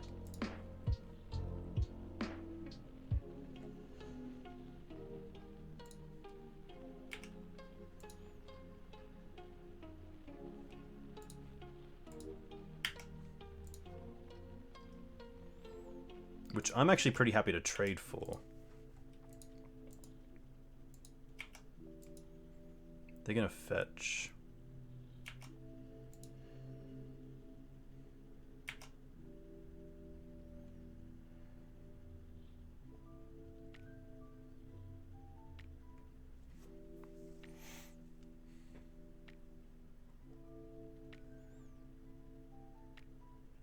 Oh, they've already gone to blocks? Ah, no opponent. They should have block. They should have, yeah, made the screws bigger if that's what they're going to do, and then block. Because of course, once you get to blocks, you can't block with a 2/2 ooze. You can't block and then make it bigger. You have to make it bigger then block.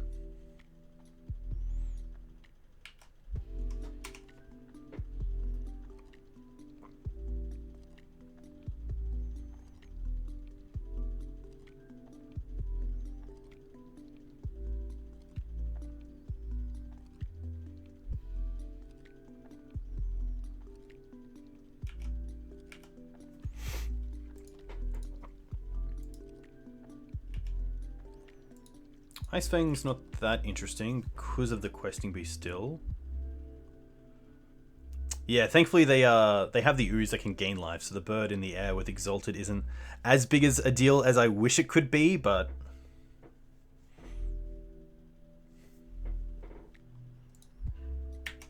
Leo's pretty good.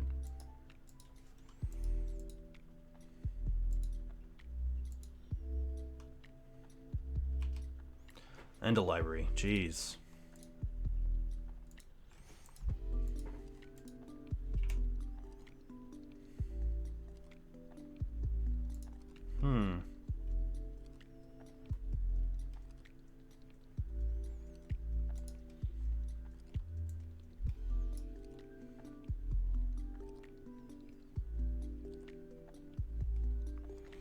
I'm going to eat another land. I don't want to eat a bolt because then they can eat it in response. I want to keep that.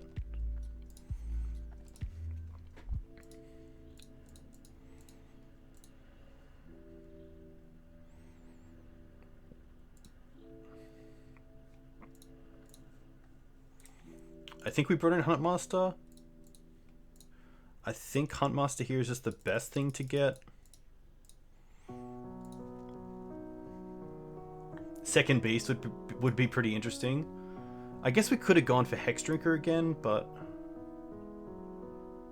I guess Knight of Autumn's also pretty good to take out the Sylvan Library, but then they drew a card anyway off the Leovold.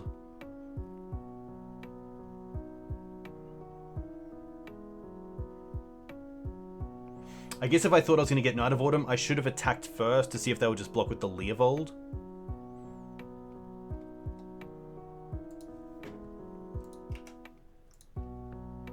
Oh, now Klotz is actually big as well? Oh, they're going to concede to that? What? What? There is no way that I'm winning this game. I totally forgot that Klotz gets online there, which is hilarious.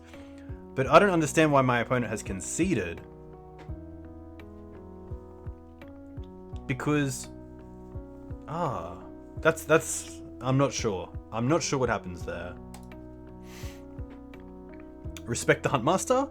I did not expect that. I did not expect that. I did not expect that. Yeah, maybe there's thought they couldn't beat the Huntmaster? I'm not sure. We'll swing this back. We'll play the same deck.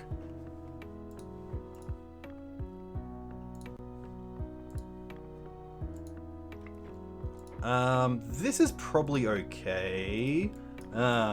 It's an interesting one. Pretty low to the ground. I'm gonna keep it because it just works so well off just one more land.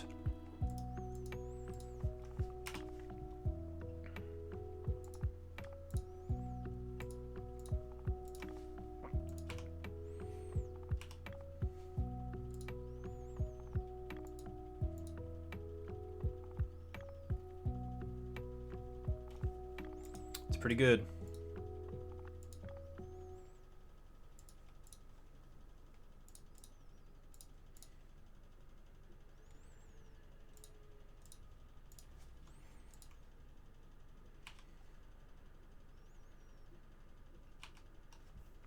Yeah, it's interesting because the ooze is so good against the clots.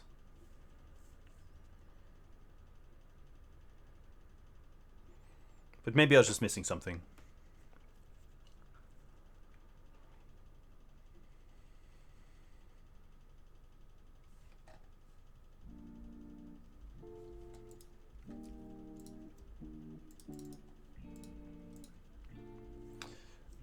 Not having a white source in my mana base is pretty rough here. I really have to rely on the birds.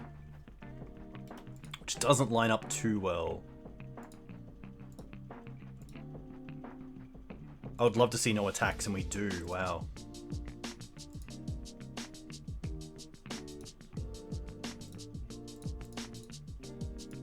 I'm just going to play a Scoos and pump the Hex Drinker once.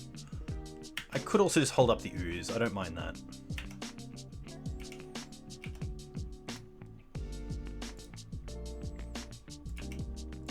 I feel like we have an Abrupt Decay here.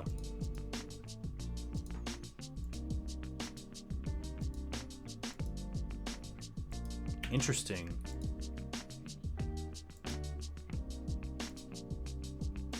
Opposition Agent.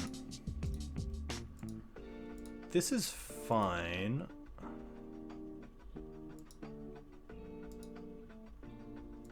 I'm going to Swords the Bird here just to take them off black.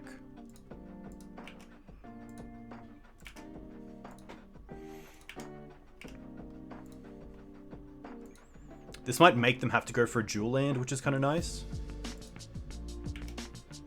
I guess Oko's pretty nice. Okay. No great attacks. Let's eat Noble here. Let's untap. Ooh, Ramanap does nothing here. Swords this. Land. Tick up. Tick up. Tick up. Attack with just the Hex Drinker, I think. I don't want to trade the Scoos for the Opposition Agent. And if they block, then at least we get to eat it with the Scoos. Okay.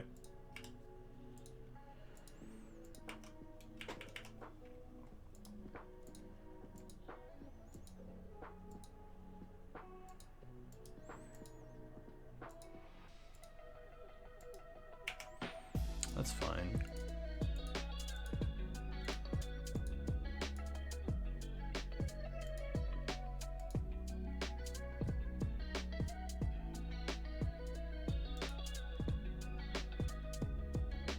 Leo is pretty good.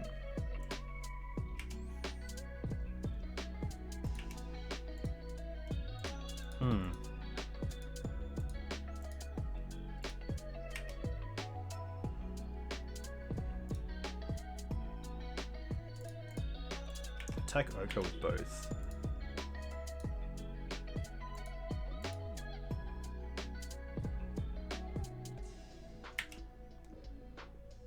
Interesting. Play this. Play this. I don't think I want to give my opponent the extra draw. I would rather have them have the Bayou here.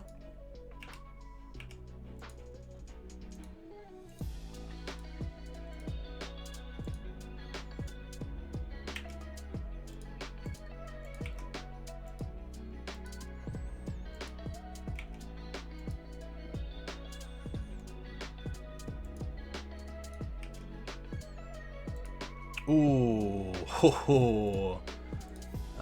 Okay.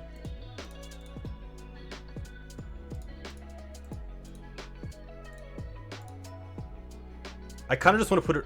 I guess they draw 2 cards here, which is kind of rough. Maybe just like this? This is probably best. I get to draw 2 cards, which is pretty rough, but...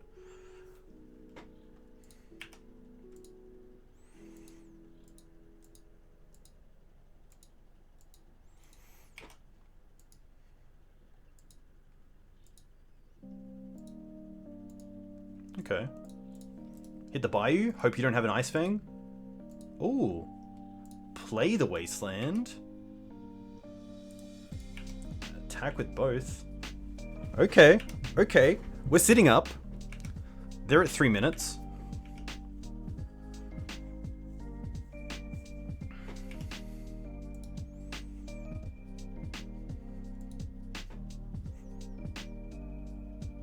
Yeah, this bug deck has a lot of value.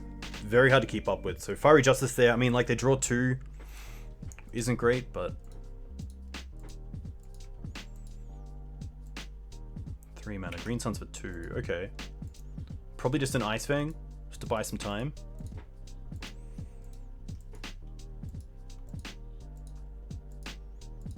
Scoos, that's interesting.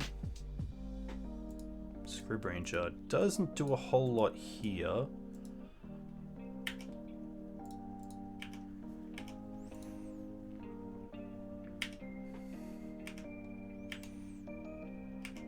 It does mean I have a blocker for days, because I can fetch for Dried Arbor, block, and then play Scribranger.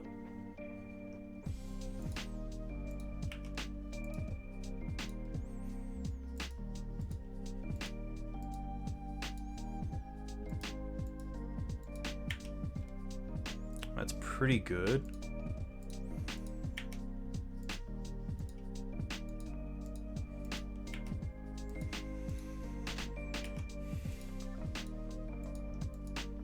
Interesting. Nothing from my opponent.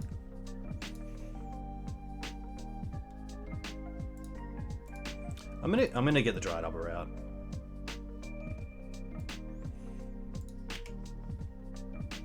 Ooh, Green Suns? Okay. Let's play this. Is it just Questing Beast?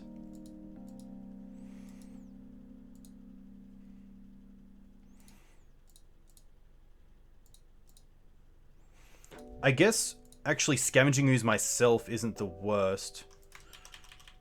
So let's tap like this. Because now I can eat that Uro, which just buys heaps of time.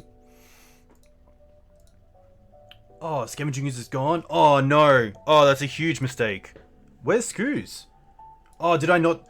Oh, I didn't Green Suns for enough? What? Why not? Wait, Green Suns for 2? Oh my gosh, what did I do? Oh, Screws is there. No! Oh, no. Okay. Well. Adapt, I guess. Rough.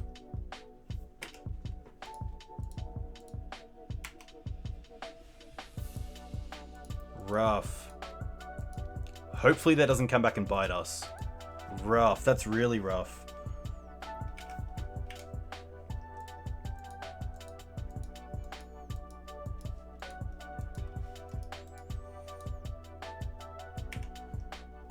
And their own beast. Yuck.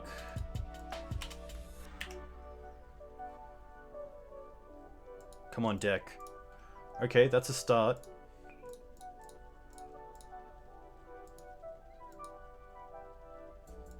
Knight. Okay.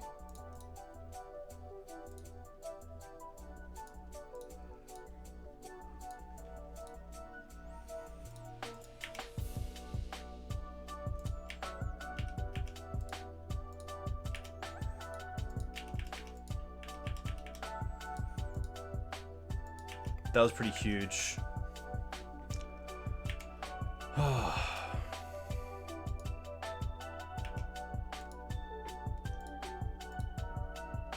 Decay, rough.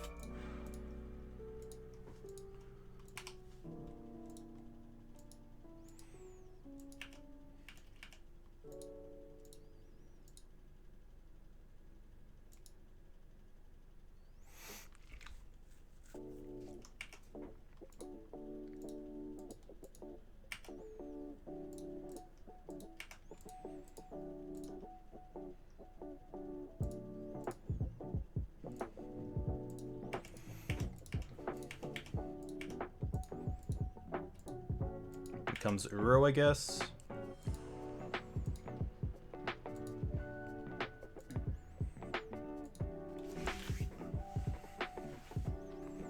Rough. That green sun's gonna haunt me.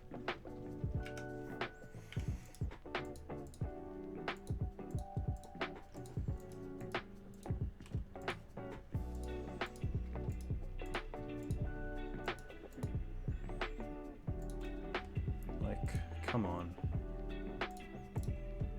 Oh, I should have played the Dried Arbor, 100%.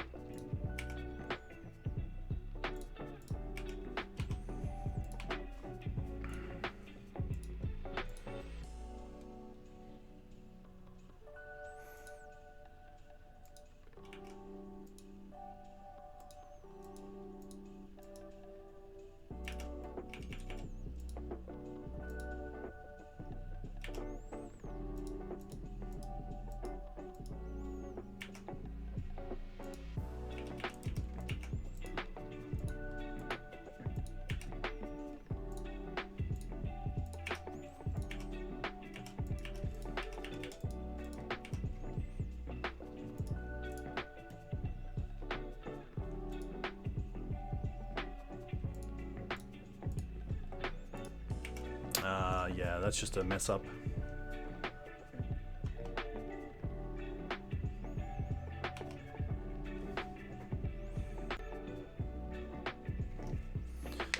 The Green Suns. Rough. Hey, Quash, thanks for the follow. And Go Gadget, thank you very much. Hope you're all well. And hopefully enjoying these punts. Hey, Mark. Nice to see you in chat. Hope you're doing well. Hope the guitar's going well. We would have had. Just got to own your mistakes.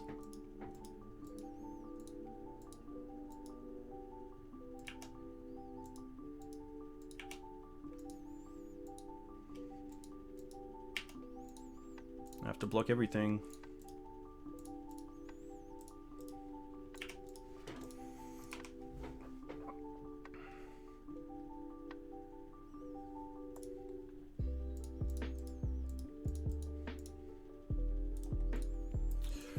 Yikes. Yikes. The Green Suns. Definitely could have got there.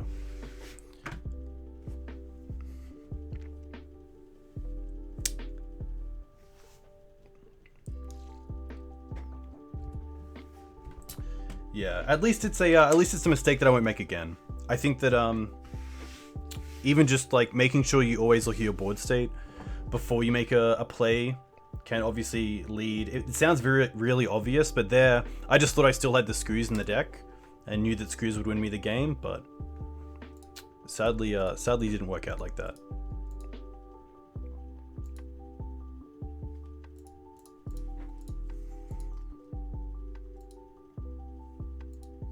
One 3, rough. This is not a keep. It's a little bit too slow. A lot of 3-drops. No acceleration. No real hate for combo either.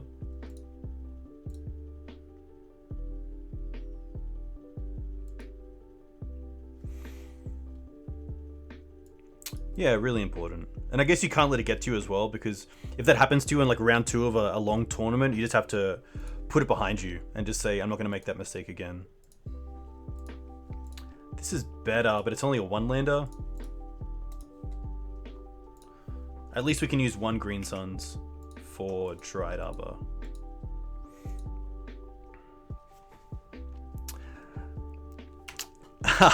Mark, you've also won a GP, so you've definitely had both instances of success.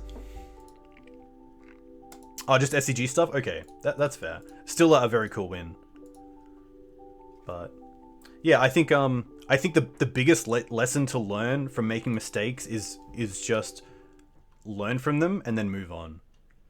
Don't allow them to get to you. Don't allow them to like tilt you. There's obviously obviously more games to play. And there's nothing worse than letting a mistake from a match that's already been and gone have an impact on your future matches. And like, let's think of my opponent. My opponent just won with 26 seconds on the clock, so that's gonna be a pretty good feeling. So, you know, I got to give them that sort of feeling, which is kind of cool. I feel like this is a combo deck, so I think it's just gonna be Thalia and attack with the Dried Arbor.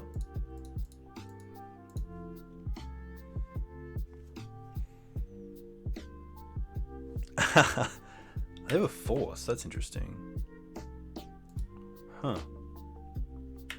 I will attack, because if they want to trade their Dried Arbor for something like another Dried Arbor, I'm probably okay with that. What have you been up to, Mark, in normal life? I know that you haven't been playing too much Magic recently.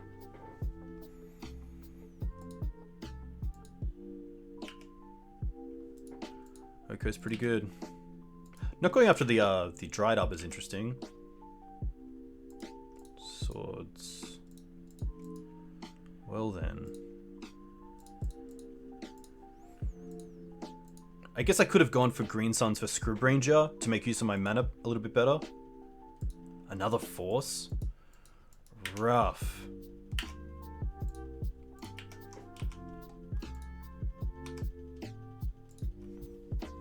You're just studying again? Okay, that's cool. That's true.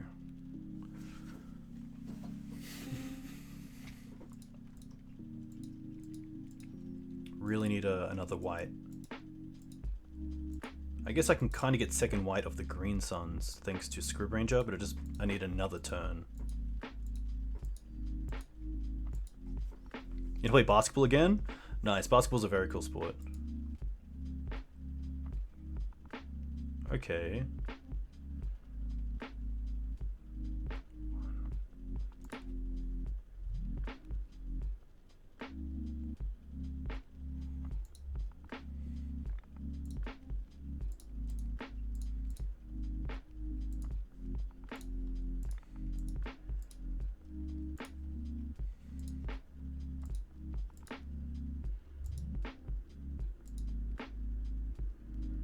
Surely not another Force.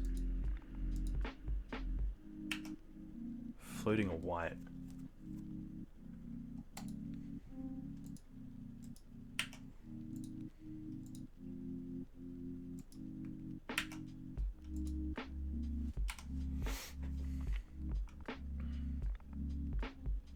At least they're down on resources. If I can get the second white to take out the Oko, it's not looking too bad. It's just a case of getting to that stage. They're going to trade those, which is actually pretty interesting. It gets me my white source, which is nice.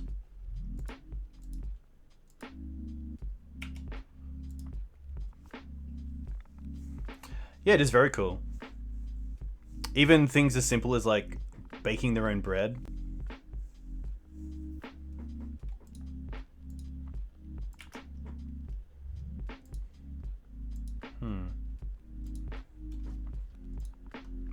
I don't really want to spend a swords on a token, and I'm at a pretty high life as well, so...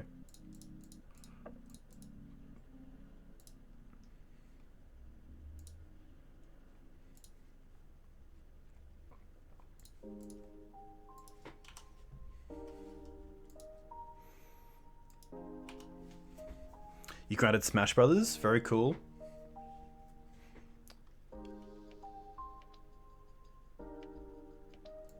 Hmm. 4 mana. Jace. It's pretty good.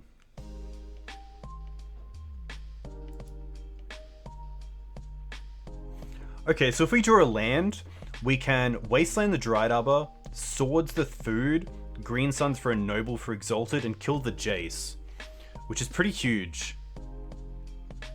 That's if they leave them back. I guess they do have a mana open as well, with 1 card. Oh, don't be a Swords. Motherfucker.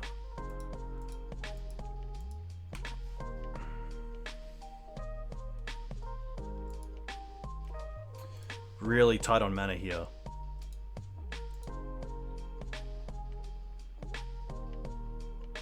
Jace just gets bounced, which is pretty rough. Sorry, Knight.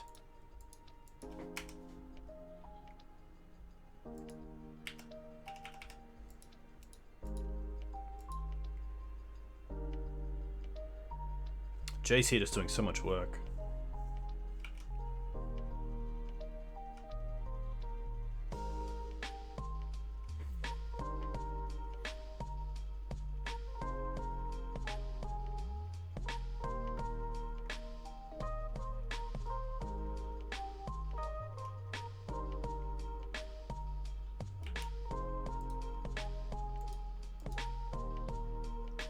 I'll definitely attack with these. I guess you want to keep the Jace open, but you got 2 cards. Surely you have removal for the Scavenging Ooze. Yeah.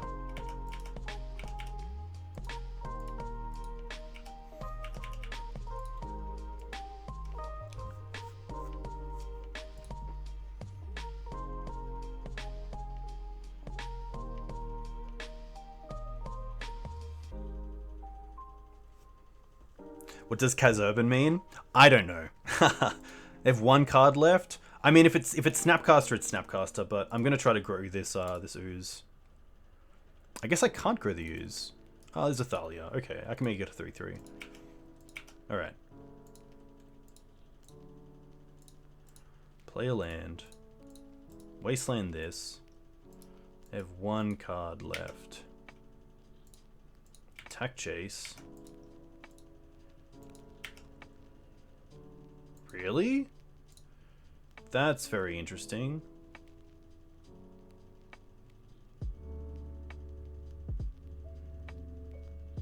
Maybe the play here isn't to play the Knight out. What are they... What can they have? Is it better just to play the Green Suns? I think I do want to play the Knight, because I don't want them to just have 1 piece of removal somehow for the ooze. I'd rather go a little bit wide.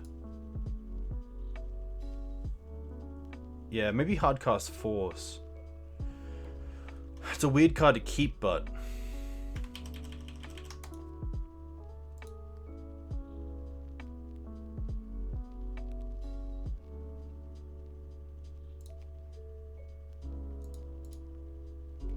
I guess it, like, the Hardcast Force is interesting because it kind of it kind of time walks me if I don't.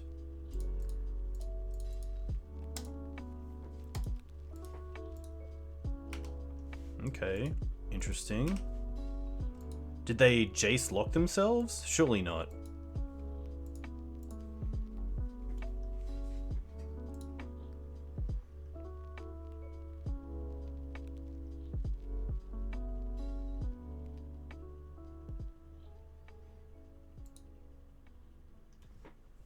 Hopefully see a shuffle. Would love to see a shuffle here.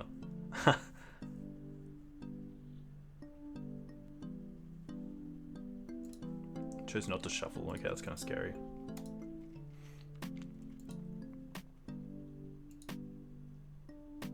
But no attacks. Huh.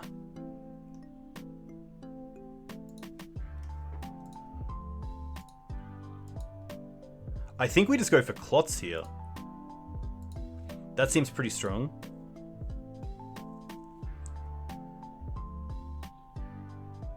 I guess I can also take them off. That's actually pretty interesting. Yeah, I think here I want to Wasteland the Tundra. See if they float mana. We're gonna do something. Ice Fang's okay. So now they have 2 cards. I could actually hold up the Savannah. I think that's better. So let's go 2 here. Sack this for Cradle, and then I can still Green Suns for 2. Oh, for 3, sorry. And this leaves me open with Swords and Scavenging Ooze, which is relevant because it makes the Skoos a 3/3 if we eat the Dryad Arbor.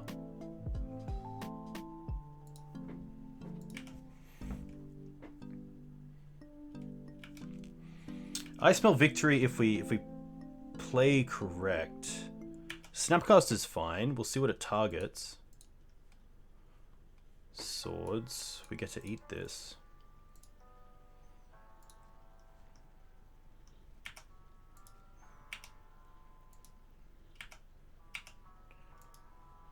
Unless they have removal for... They have 1 card left. Do they have removal for the Scavenging Ooze? Because then they have lethal. They don't. They don't even attack.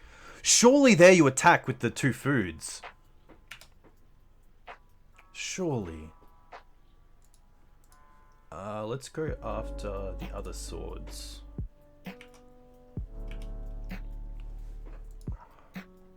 Do I attack?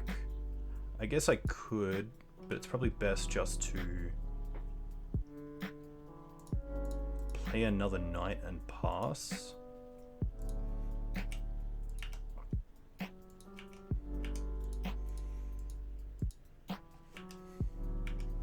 Especially with Swords to Plowshares. I can also sack this Savannah for another one.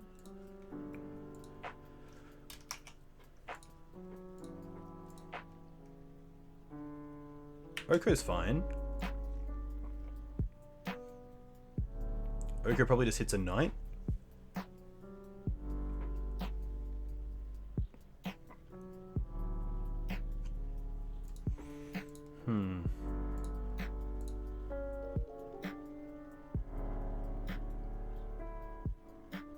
I'm gonna get a Canopy, because at least it also draws a card if I need to.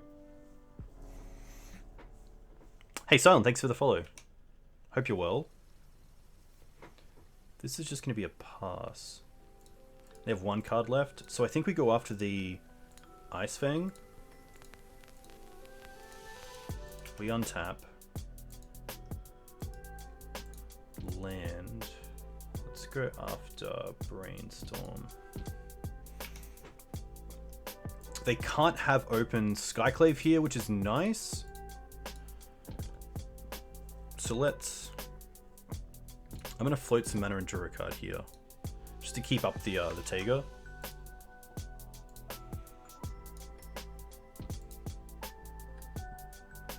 Oh, Bolt's actually pretty huge. Play this. We can eat our own Dryad Arbor to make this a 4/4. And then we can just eat something irrelevant like Ponder. Now we can go to attacks. Attack all at Oko.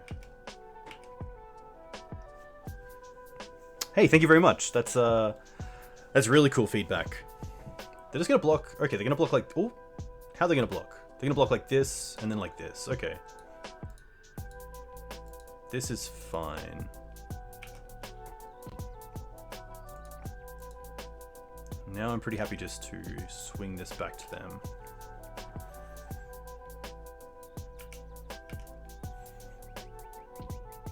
Ooh, Terminus. That's pretty strong. Yeah, okay.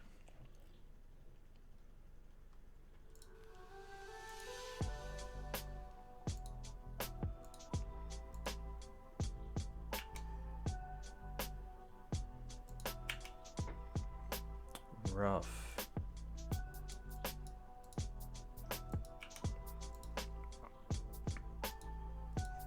Oko just beats the cloths as well, which is kind of tough. And an Uro, perhaps? Yikes. I guess we get to remove it with the cloth, so that's actually not that big of an issue.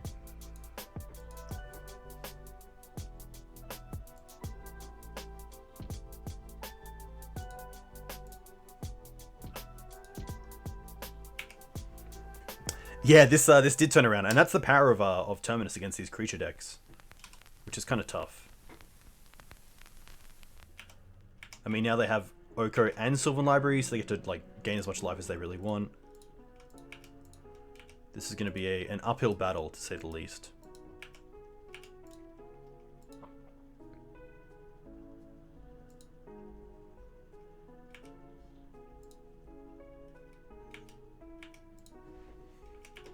I probably just want to go and get a Hey, thanks, Bennis. That's really nice. I hope you're having a nice night or day wherever you're from. I am getting a Dried Arbor here because it does turn on the Guy's Cradle. Of course, Dried Arbor's gone. Okay, that's fine. Let's just get a Savannah. That's pretty hilarious. Noble. Okay. Let's eat Terminus. Play out Noble.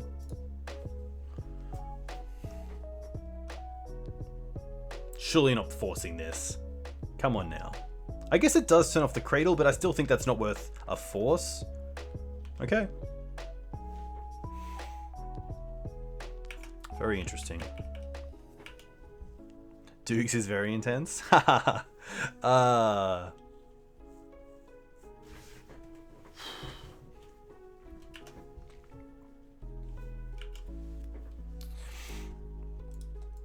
Snow's a really hard matchup. Just to be able to compete on their level of value is just a little bit too hard.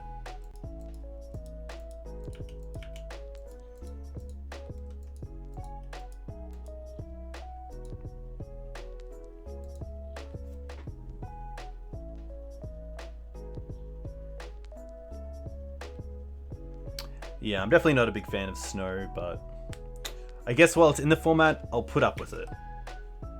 Interesting, they're not going to go for the attack. They're just going to make a food. I wonder if there's a world where this bolt can just get them.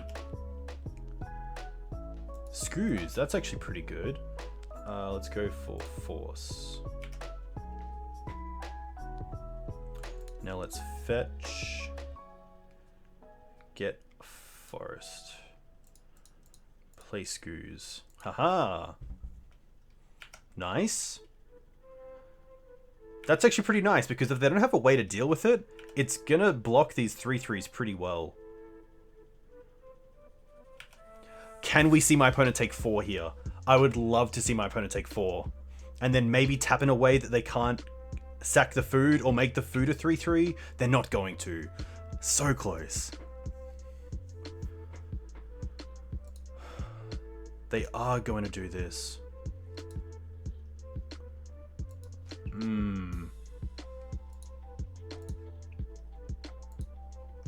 Maybe there's actually an incorrect play to play it.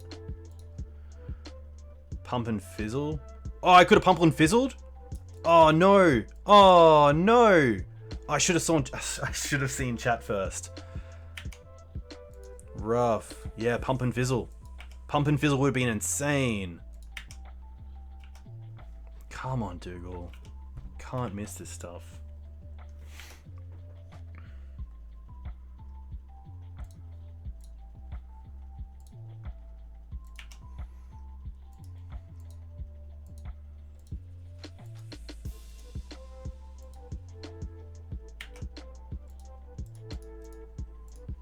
Should have seen that coming. Yeah, pump and fizzle.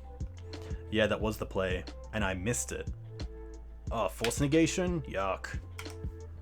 Alright, it's literally just this bolt that can win us the game. Maybe there's a world where they try to just pay extra life here. Please pay it. Please pay it. Ah, so close. They can just win here. They can make the... They can, yeah. They can do a lot of things here. Hey, Void, a huge thank you for the Prime sub. That means a lot. I hope you're well.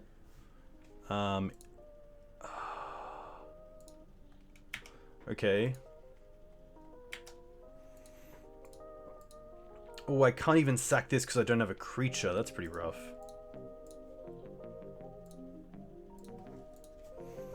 I guess this is the play.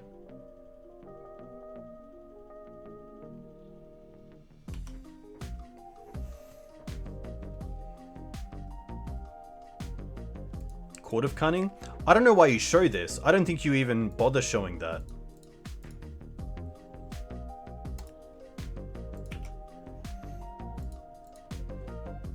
Oh, we don't have double... Okay, we do, thankfully.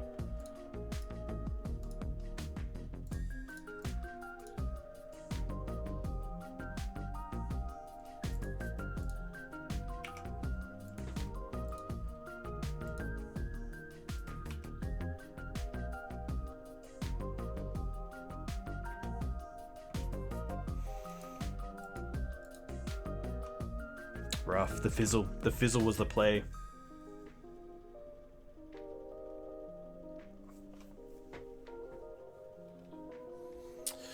This is going to be interesting. Definitely an uphill battle. I like these. I don't mind these. I don't mind Huntmaster. Collect Oof can come out. Wastelands can come out. Probably just like Wasteland and Cradle, seeing they're playing Terminus. And one Noble. I don't want to be too all in on that. Hexdrink is pretty mediocre, especially against some of the board wipes. Thalia is always interesting. I don't mind going down on a knight. It's not doing a whole lot. Maybe just 2 knights. I like Heartmaster because at least it creates 2 bodies.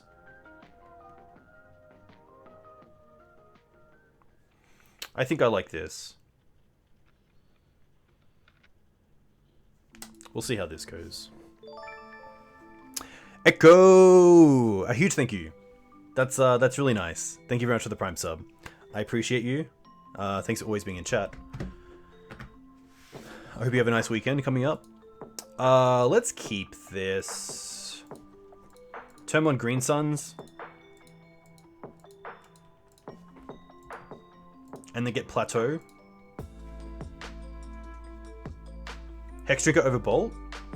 That's interesting. I guess because we're bringing in the extra reach, it's not really needed as much.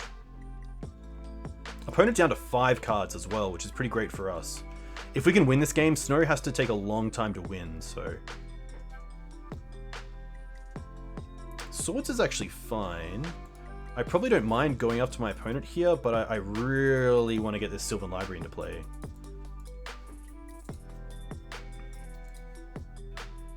Down to 2 cards, okay.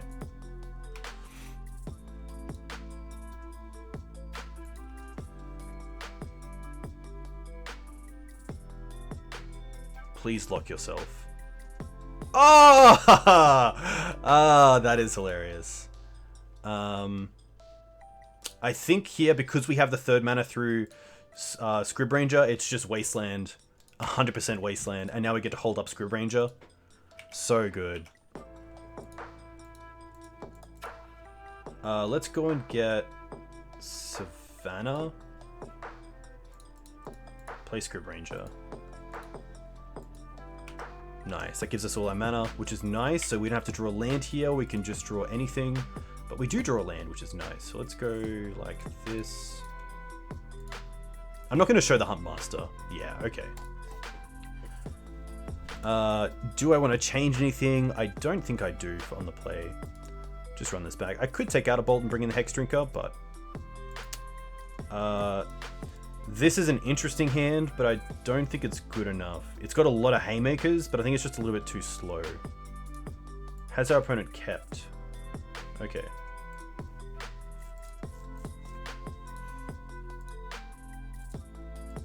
This is better. I'll keep this, and I'll bottom 1 knight.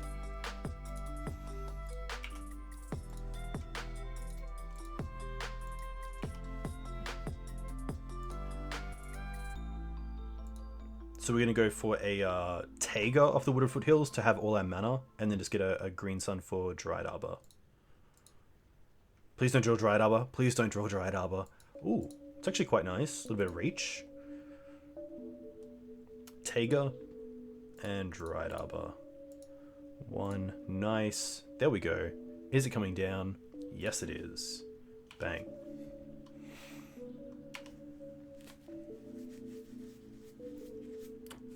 Another Astro is actually kind of good for us. They're on one land. Oh, okay. Oh, did we take out Oof? Oh, that's a perfect time to go for it. I kind of want to fetch here. I don't think they're playing Bolt, but in the odd world that they are, I am going to go for Savannah here and just play out the Knight as a 4/4. They're going to force that. That's fine. Archmage's Charm. That's interesting. Mystic Sanctuary. Wasteland one time. Wasteland one time. Close. I think the play here is just go for Clots. But it's an interesting one. They have 5 cards. It's actually gonna be Knight, because if they miss another land drop, I'm gonna be all up in here.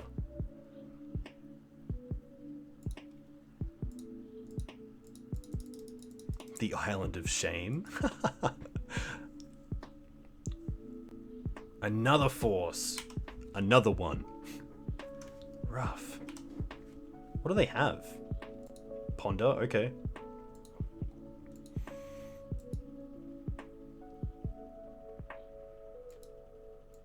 They find a land. Oof, there's a wasteland. That's pretty good for us. I am going to attack.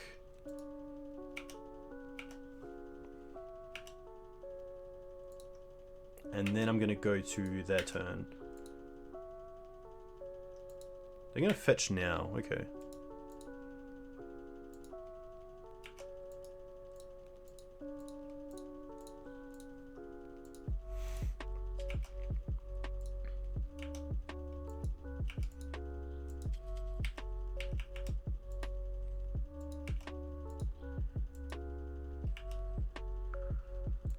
Ooh.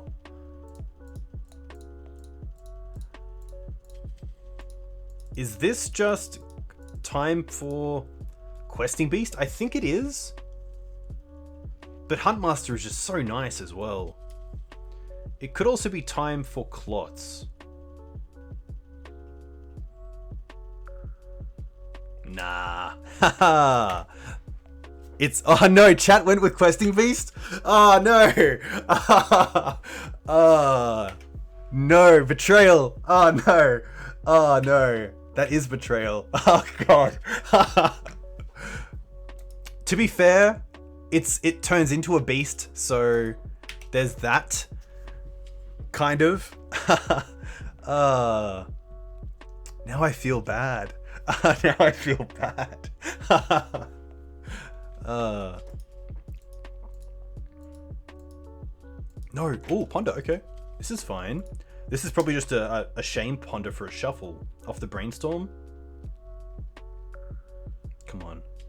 Please shuffle. Chose not to shuffle. Oh, but it's going to flip. Huntmaster's going to flip. They also missed a land drop. Oh, Skyclave. Going to keep that.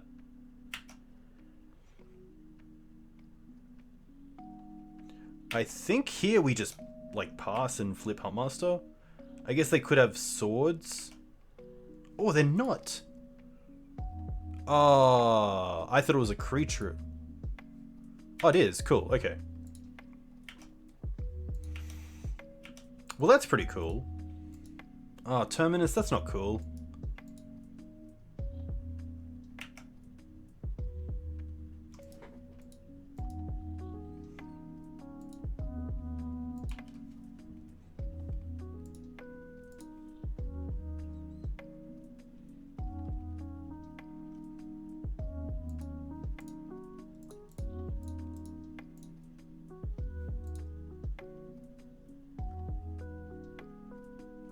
I just want to cast this to get something on board.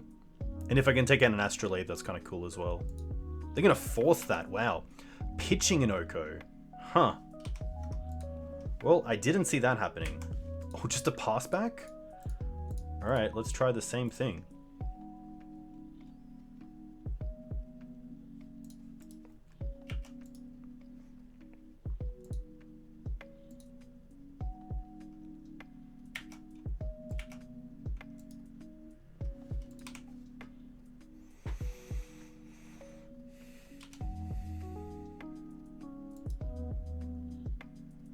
Yeah, not sure what they kept over Oko. Wasteland. Let's draw a card. The library's actually huge. Library is really nice here. They have to force it if they have a force. 1, 2... They've gone through 3. Oh, they have another one pitching an Uro? Haha. I guess I should have tapped holding up the swords, but... See what happens. This deck doesn't play Teeg. It probably should. I think I've been seeing a lot more Terminus around for me to actually think about Teeg, but it's a little bit rough when you're not playing the full set of mums to protect it as well.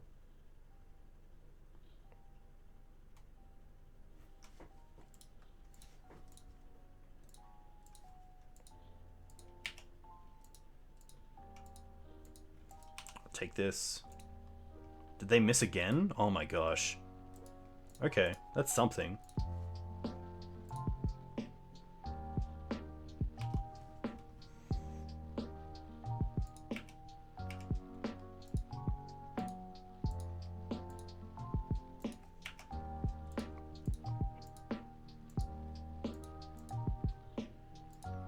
Okay, that's fine.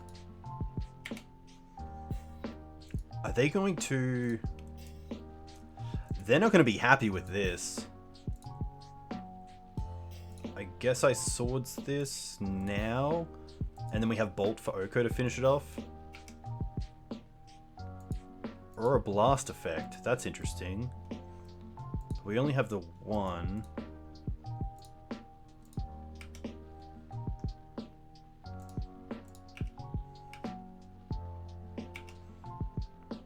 I think the Bolt is better. The Blast is probably what I want to have late game.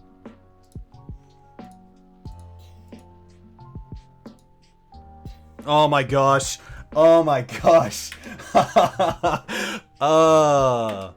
Too many. Another one. And a Terminus? Okay. This is actually not too bad. If they just want to trade with the mum. That's alright. Okay, they have 0 cards in hand. Okay.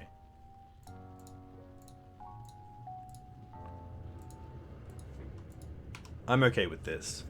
What a weird game.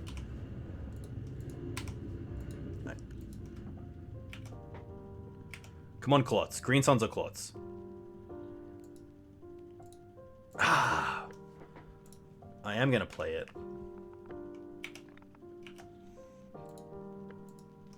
Oh, that's fine.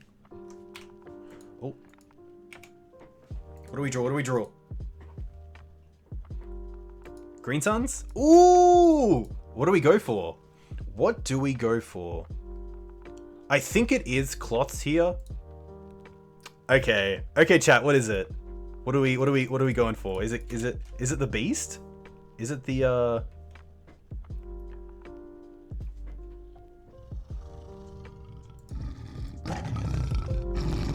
Okay.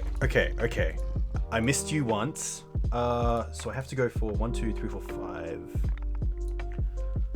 Huntmaster. It's gonna be Beast. I guess. Oh yeah, Beast. Huntmaster is actually better this time because we're top decking.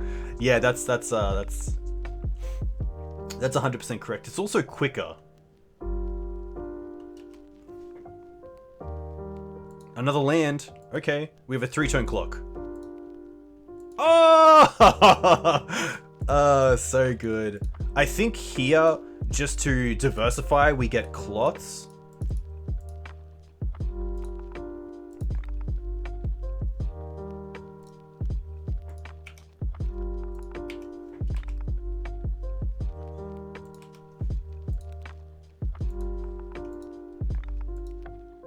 Another Astrolabe, okay. Land, that's fine. Fiery Justice. Let's take out Swords to Plowshares.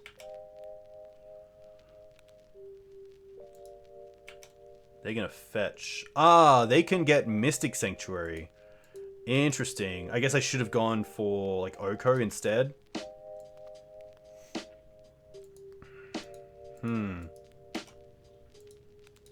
At least we deal 2 with the Questing Beast. Yeah, this is just going to be game anyway, because they take 4. And then we deal the final 2 with the Clots.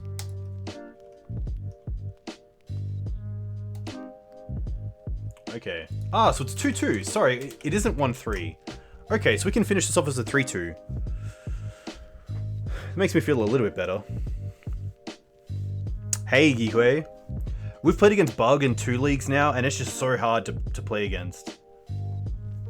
It's just the value is just so good. Ice Fangs, Uros, Okos, Plague. Yesterday playing Bant Maverick, they got like a 4-for-1 with their Plague Engineer. It was horrendous. You just 5-0'd? Yeah, it's so good. I saw your tweet about it as well.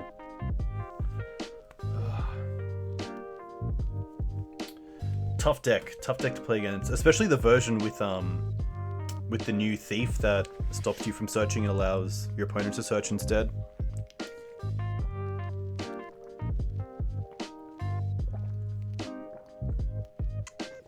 Oh. Some interesting matches so far. You hate Plague Engineer?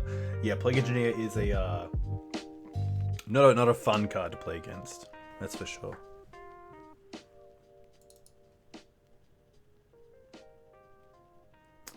Is BUG Zenith what happens when Maverick lets go of white? Yeah, I guess so. It does play Noble Hierarch as a accelerant, but it is a pretty fair blue deck. You finally bought an opposition agent. How much are they online? Haha, Zotmaster, you're more than fine. As a dog fan, I'm very happy with that. 30 ticks? Okay, that's not too bad. It's an interesting one.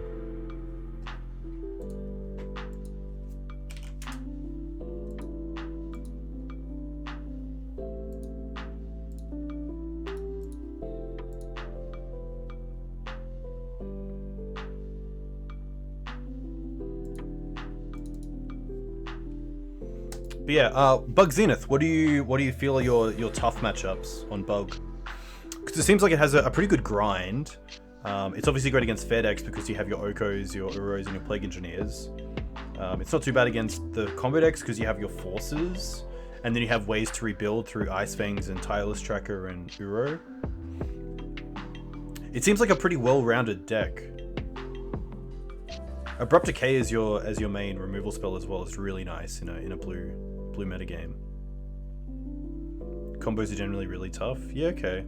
I see the deck plays like a mix of like one Thoughtseize main and then a couple in the side, which can be tough as well, especially when your opponent could be on Veil. Yeah, I like the one of Fatal Push, and the one of Astrolabe is pretty funny. I do like how people get annoyed by seeing the one Astrolabe. 2 Thoughtseize, 2 Force Negation, and Fluster in the board. Okay, yeah, that's a really good mix.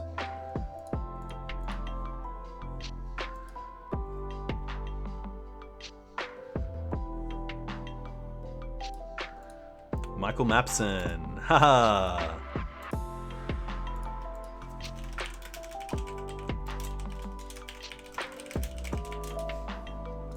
This is sadly a mulligan. This is pretty bad as well. Yikes.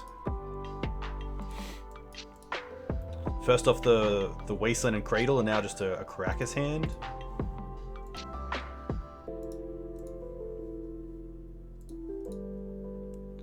Mapson, I think, has been on Depths. Alright, we have a 5. We'll drop the Dried Arbor and the Plateau, and hold that for the Windswept Heath.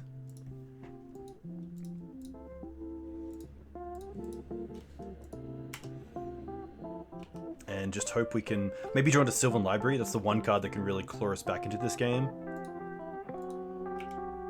Interesting. Scalding Tarn. I kind of want to fetch here. Hopefully don't get stifled. Okay. Gonna go for a Savannah and just play the Knight of Autumn. There's a 4/3.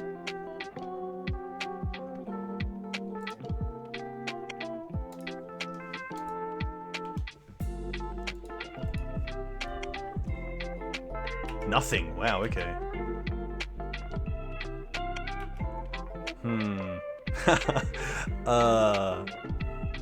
Okay. Okay. Oh, this could be a blue-green Omni. Skyclave's pretty nice. Let's attack first.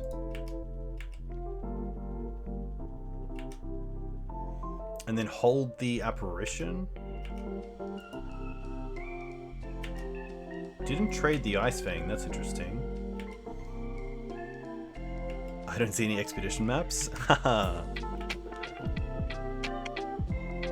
Brainstorm's okay.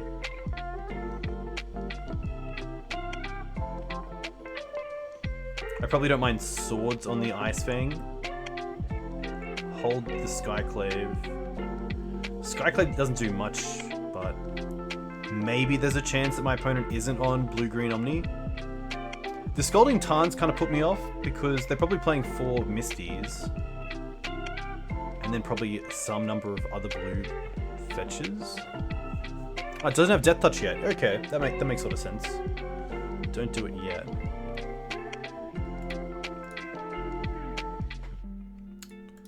Okay.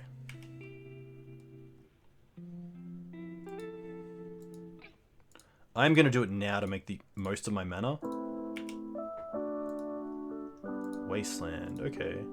I'm going to attack first to see if they maybe get a drop.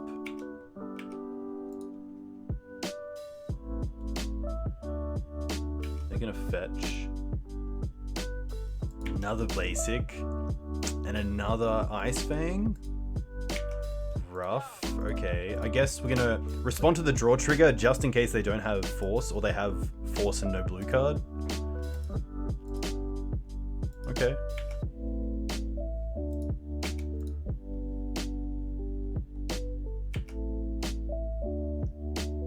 Play the Wasteland. My opponent has 8 cards in hand. I do not feel safe. I'll say that. Astrolabe, interesting.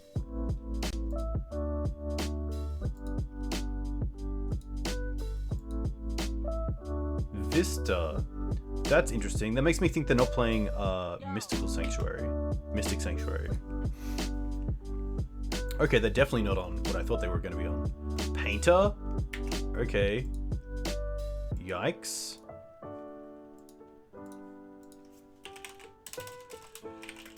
Big yikes.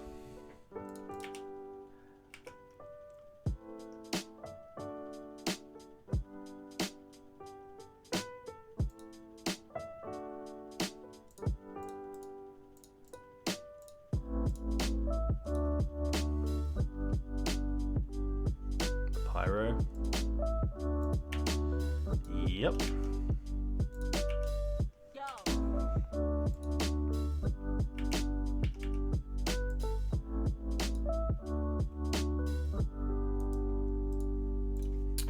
Rough. Well, at least we know that these will be good. There's not much else, to be fair. I guess... Yeah, this is a tough one.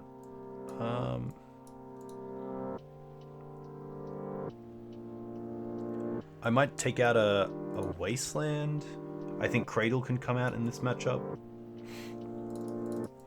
Maybe I don't want all 4. Yeah, Huntmaster's interesting. I might go down on a Sylvan Library. Actually, no, I don't think they're gonna be that aggressive.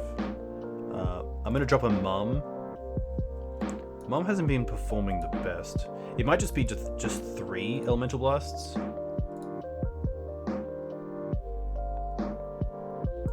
I like this. This is fine.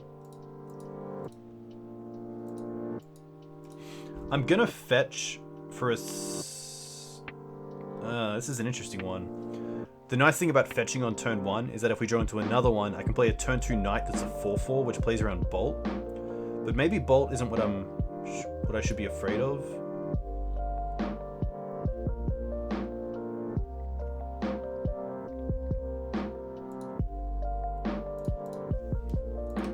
It's also interesting to see how I want to fetch, because the Windswept Heath could get a plateau, which gives me all my colors, but I can't use it turn 1 to cast a Noble Hierarch if I do that. I could get a Taiga, but then if I lose the Noble Hierarch, I don't have white mana. And I don't really want to use the Green Suns for a Mana Dork.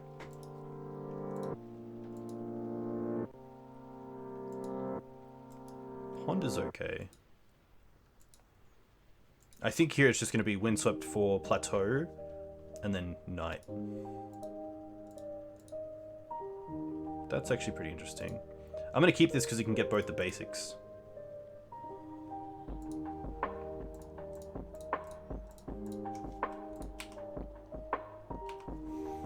Please don't bolt me, because I did play this in a way that I didn't want to get it bolted. No! Oh, they do play bolt.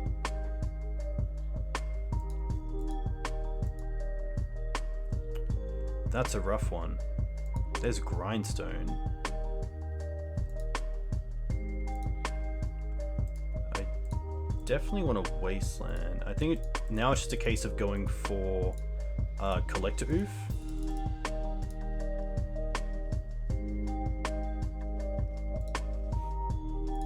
We even discussed playing around Bolt.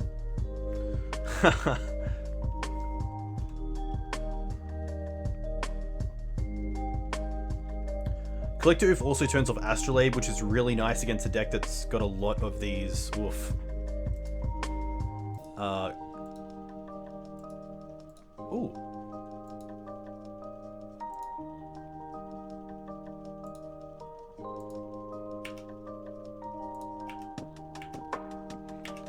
I think we just hold back here.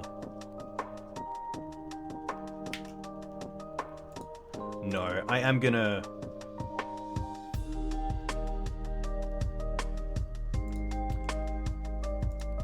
bolt this now, while they're tapped out. I do want to find a shenanigans where they have a way to get rid of the oof like 2 times and then can somehow grindstone me with maybe with like LED. And now we can also Pyroblast Icewind Quaddle, but they currently just have double blue, which is nice.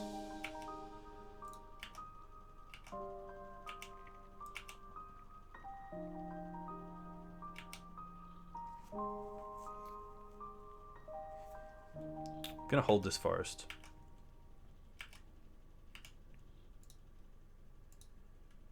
Oof. I am fine with this. Another noble. Alright. That's pretty good.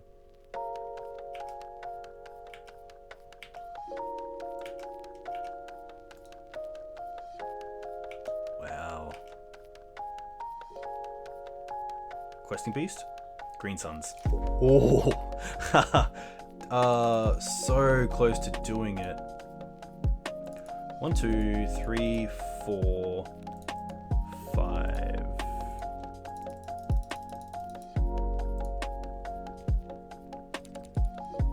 Questing Beast. Attack. Ah, we can Pyroblast their mana base. I didn't think of that. That was actually something I should have considered a lot more of.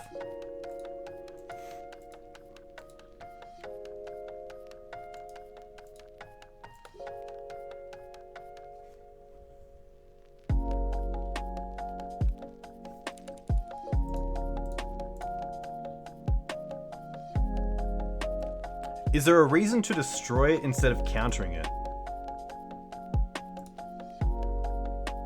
I don't think so. Hopefully this should work out.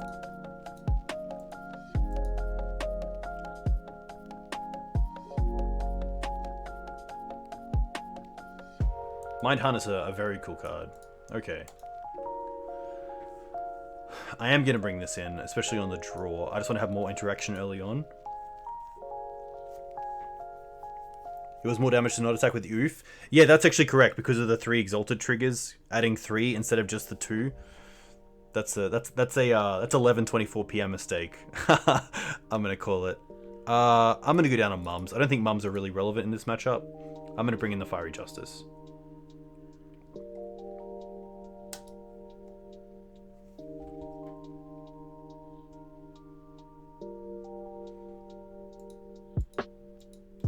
This is an okay hand.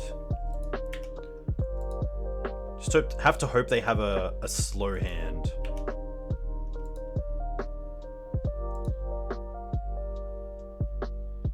Astrolabe, okay.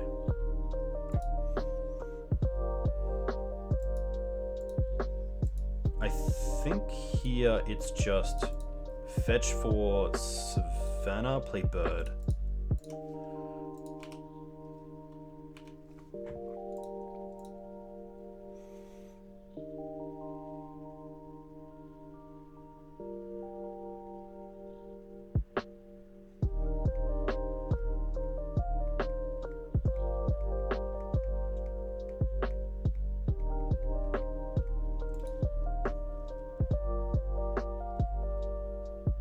G'day, Maverick. Hey, Rick. Hope you're well. How did you go in Modern with your new deck? And how many people played in the Modern event? These are the questions that I want to know. This is an interesting one. I think I just want to go with Thalia here and Hex Drinker. Yeah, map's pretty fun. I think you'd really like it, Yuhei. It's a little bit all in. You don't, of course, have the luxury of Force. But there's some sweet builds. I could go for Green Suns for Collect Oof, but I kind of like Thalia here and Hex Drinker. I think this is a little bit better. And if I tap like this, it looks like I have Red Elemental Blast open.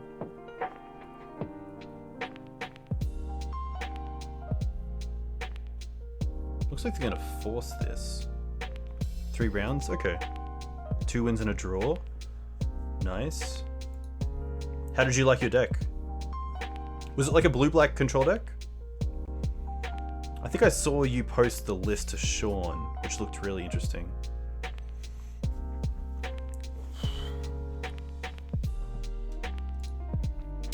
This was a tough one. I think I don't mind Thalia getting forced here because, of course, we have multiples, and being a legendary creature, multiples don't really help if you draw them.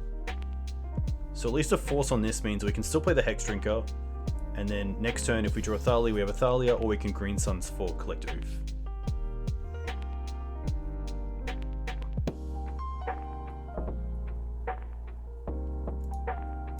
This build is interesting as well because there's some thought to, instead of having 3 mums, playing Sylvan Safekeeper, which would allow me to tie up 2 more slots because Sylvan Safekeeper acts as a 5-of with Green Sun Zenith, which is kind of interesting. Okay. They're going to allow it to resolve, which is nice. That's right, I saw the thing in the ice and I liked it a lot.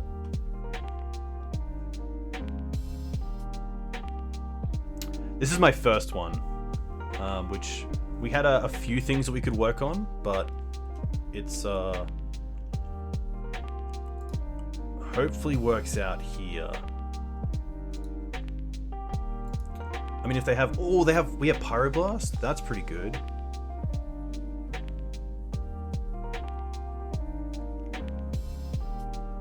Is there any way to force them?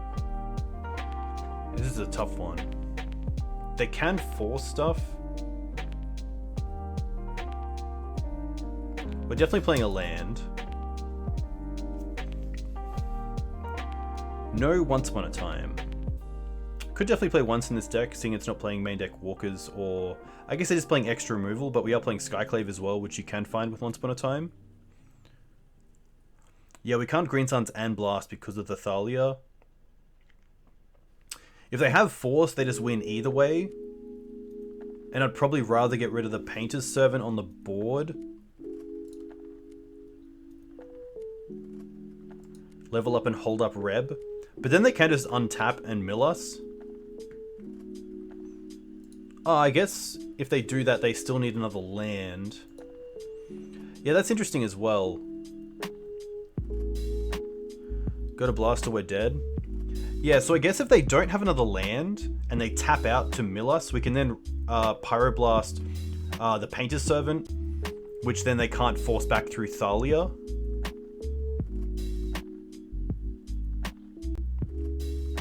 Halen Chalice. Yeah, I think Green-White Reclaimer is obviously a very powerful deck right now. And it's a little less all-in on going wide on the board. It's kind of like setting up 1 or 2 creatures and then just building out your mana base or doing some things with Field of the Dead, which is cool. They don't need 2 because they can pay the 1 for Thalia and then force through that. Yeah, I guess we can see what happens if we do this.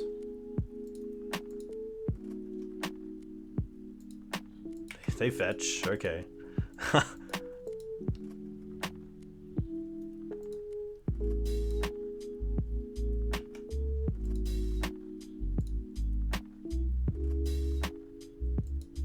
I guess, yeah, maybe to play around Force Negation we could have played it differently.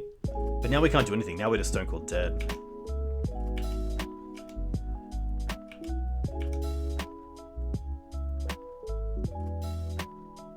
Oh, they had the land, okay. I guess they had the land either way.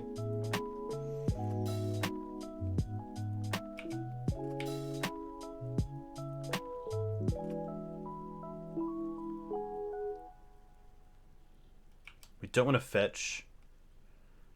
They will do it now, yeah.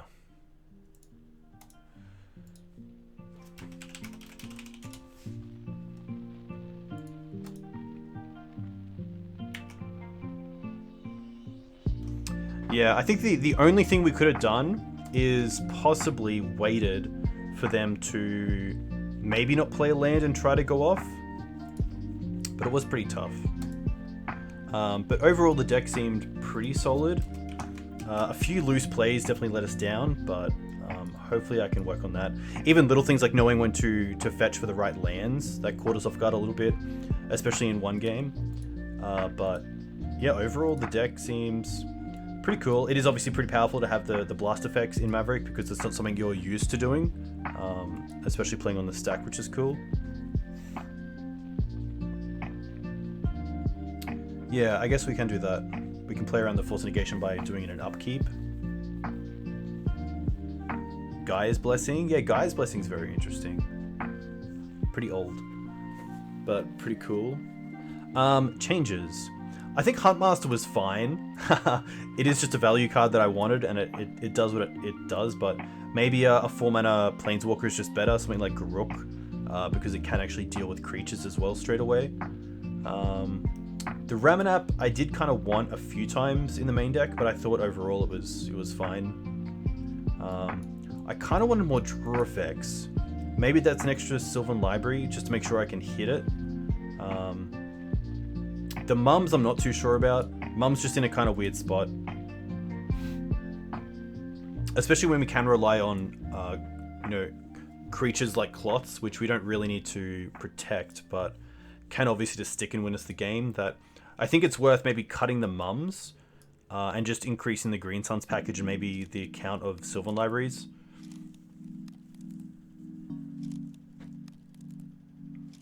But it's a tough one. When you talk about red in Punishing Maverick, there's not too many cards you want to be splashing for. Obviously, the old tech was Punishing Fire and Grove, but with 3 CMC, 3 power, and 3 toughness, being so big in the format right now, it just seems that Bolt's a little bit better.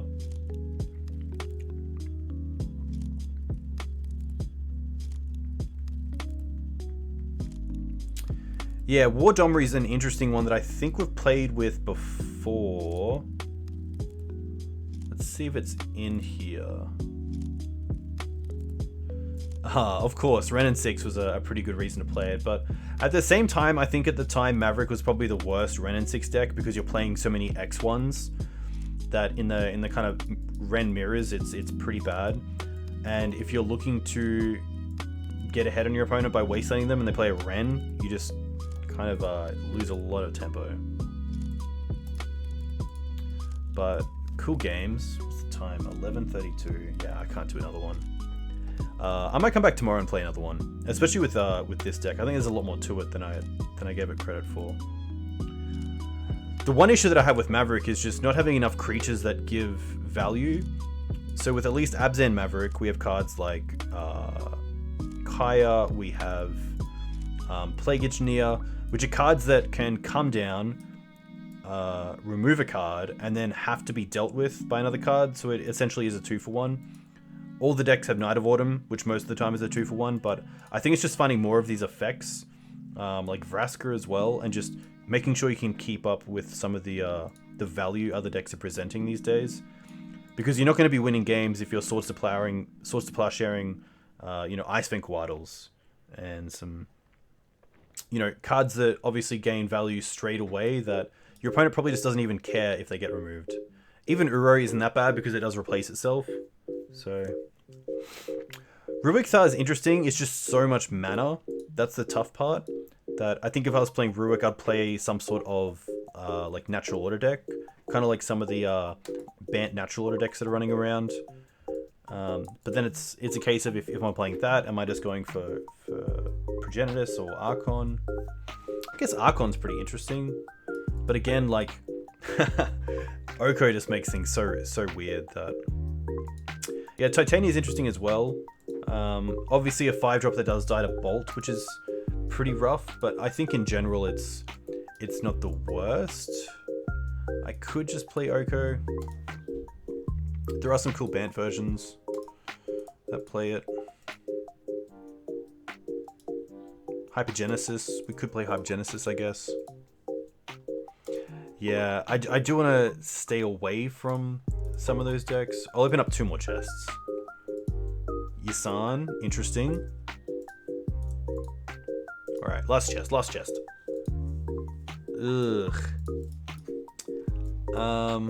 But yeah, I think that Abzan is obviously the best version of Maverick right now, but it's cool to see that there is some room for deck building and for creativity within the other archetypes like Bant and also Punishing. One more. Okay, we can't end like that. Alright. One more.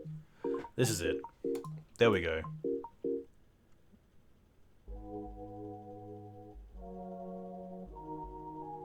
Interesting. It's pretty cool. Way better. All right, we'll get there. We'll get something. Bounty? Come on, MTGO. Surely. Liege of the Pit?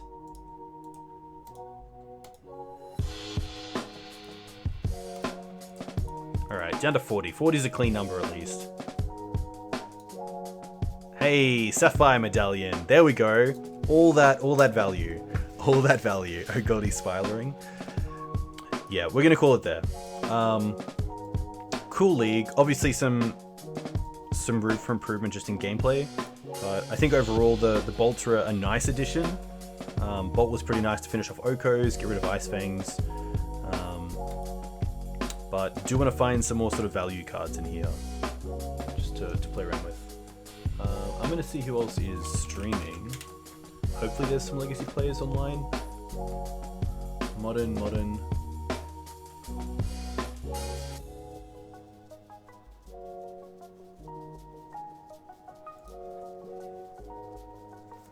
Thanks, Echo. Thanks, Panda. You're more than welcome. Thank you very much for all my new subs. If you want to find me on Twitter, you can find me here. If you want to find my videos, you can find me at YouTube. If you are a fan, subscribe to my YouTube. It's free. I usually upload all my streams to here. Lynn, you actually had a question that I missed. Sorry.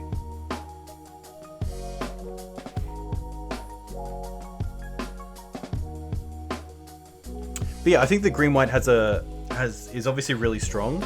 I believe I played it on stream last maybe two weekends ago. And one thing that I felt was that I was playing as a Maverick player and building out the board when I should have just been going for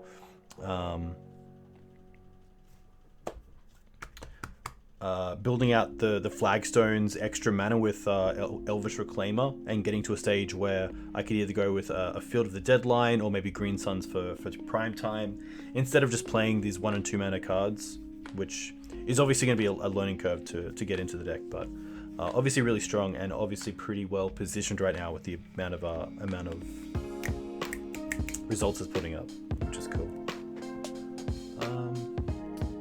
Alright, I can see that there is at least a Magic Streamer going.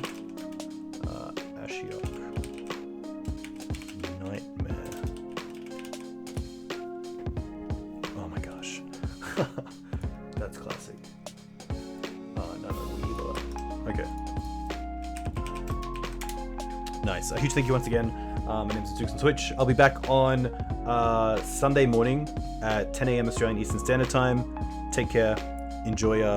True Hero is, but Italian. That's fine. Is it True_Hero? Nice. Hopefully. Yeah. Stay safe. Enjoy your weekend, and I will speak to you guys soon. Cheers.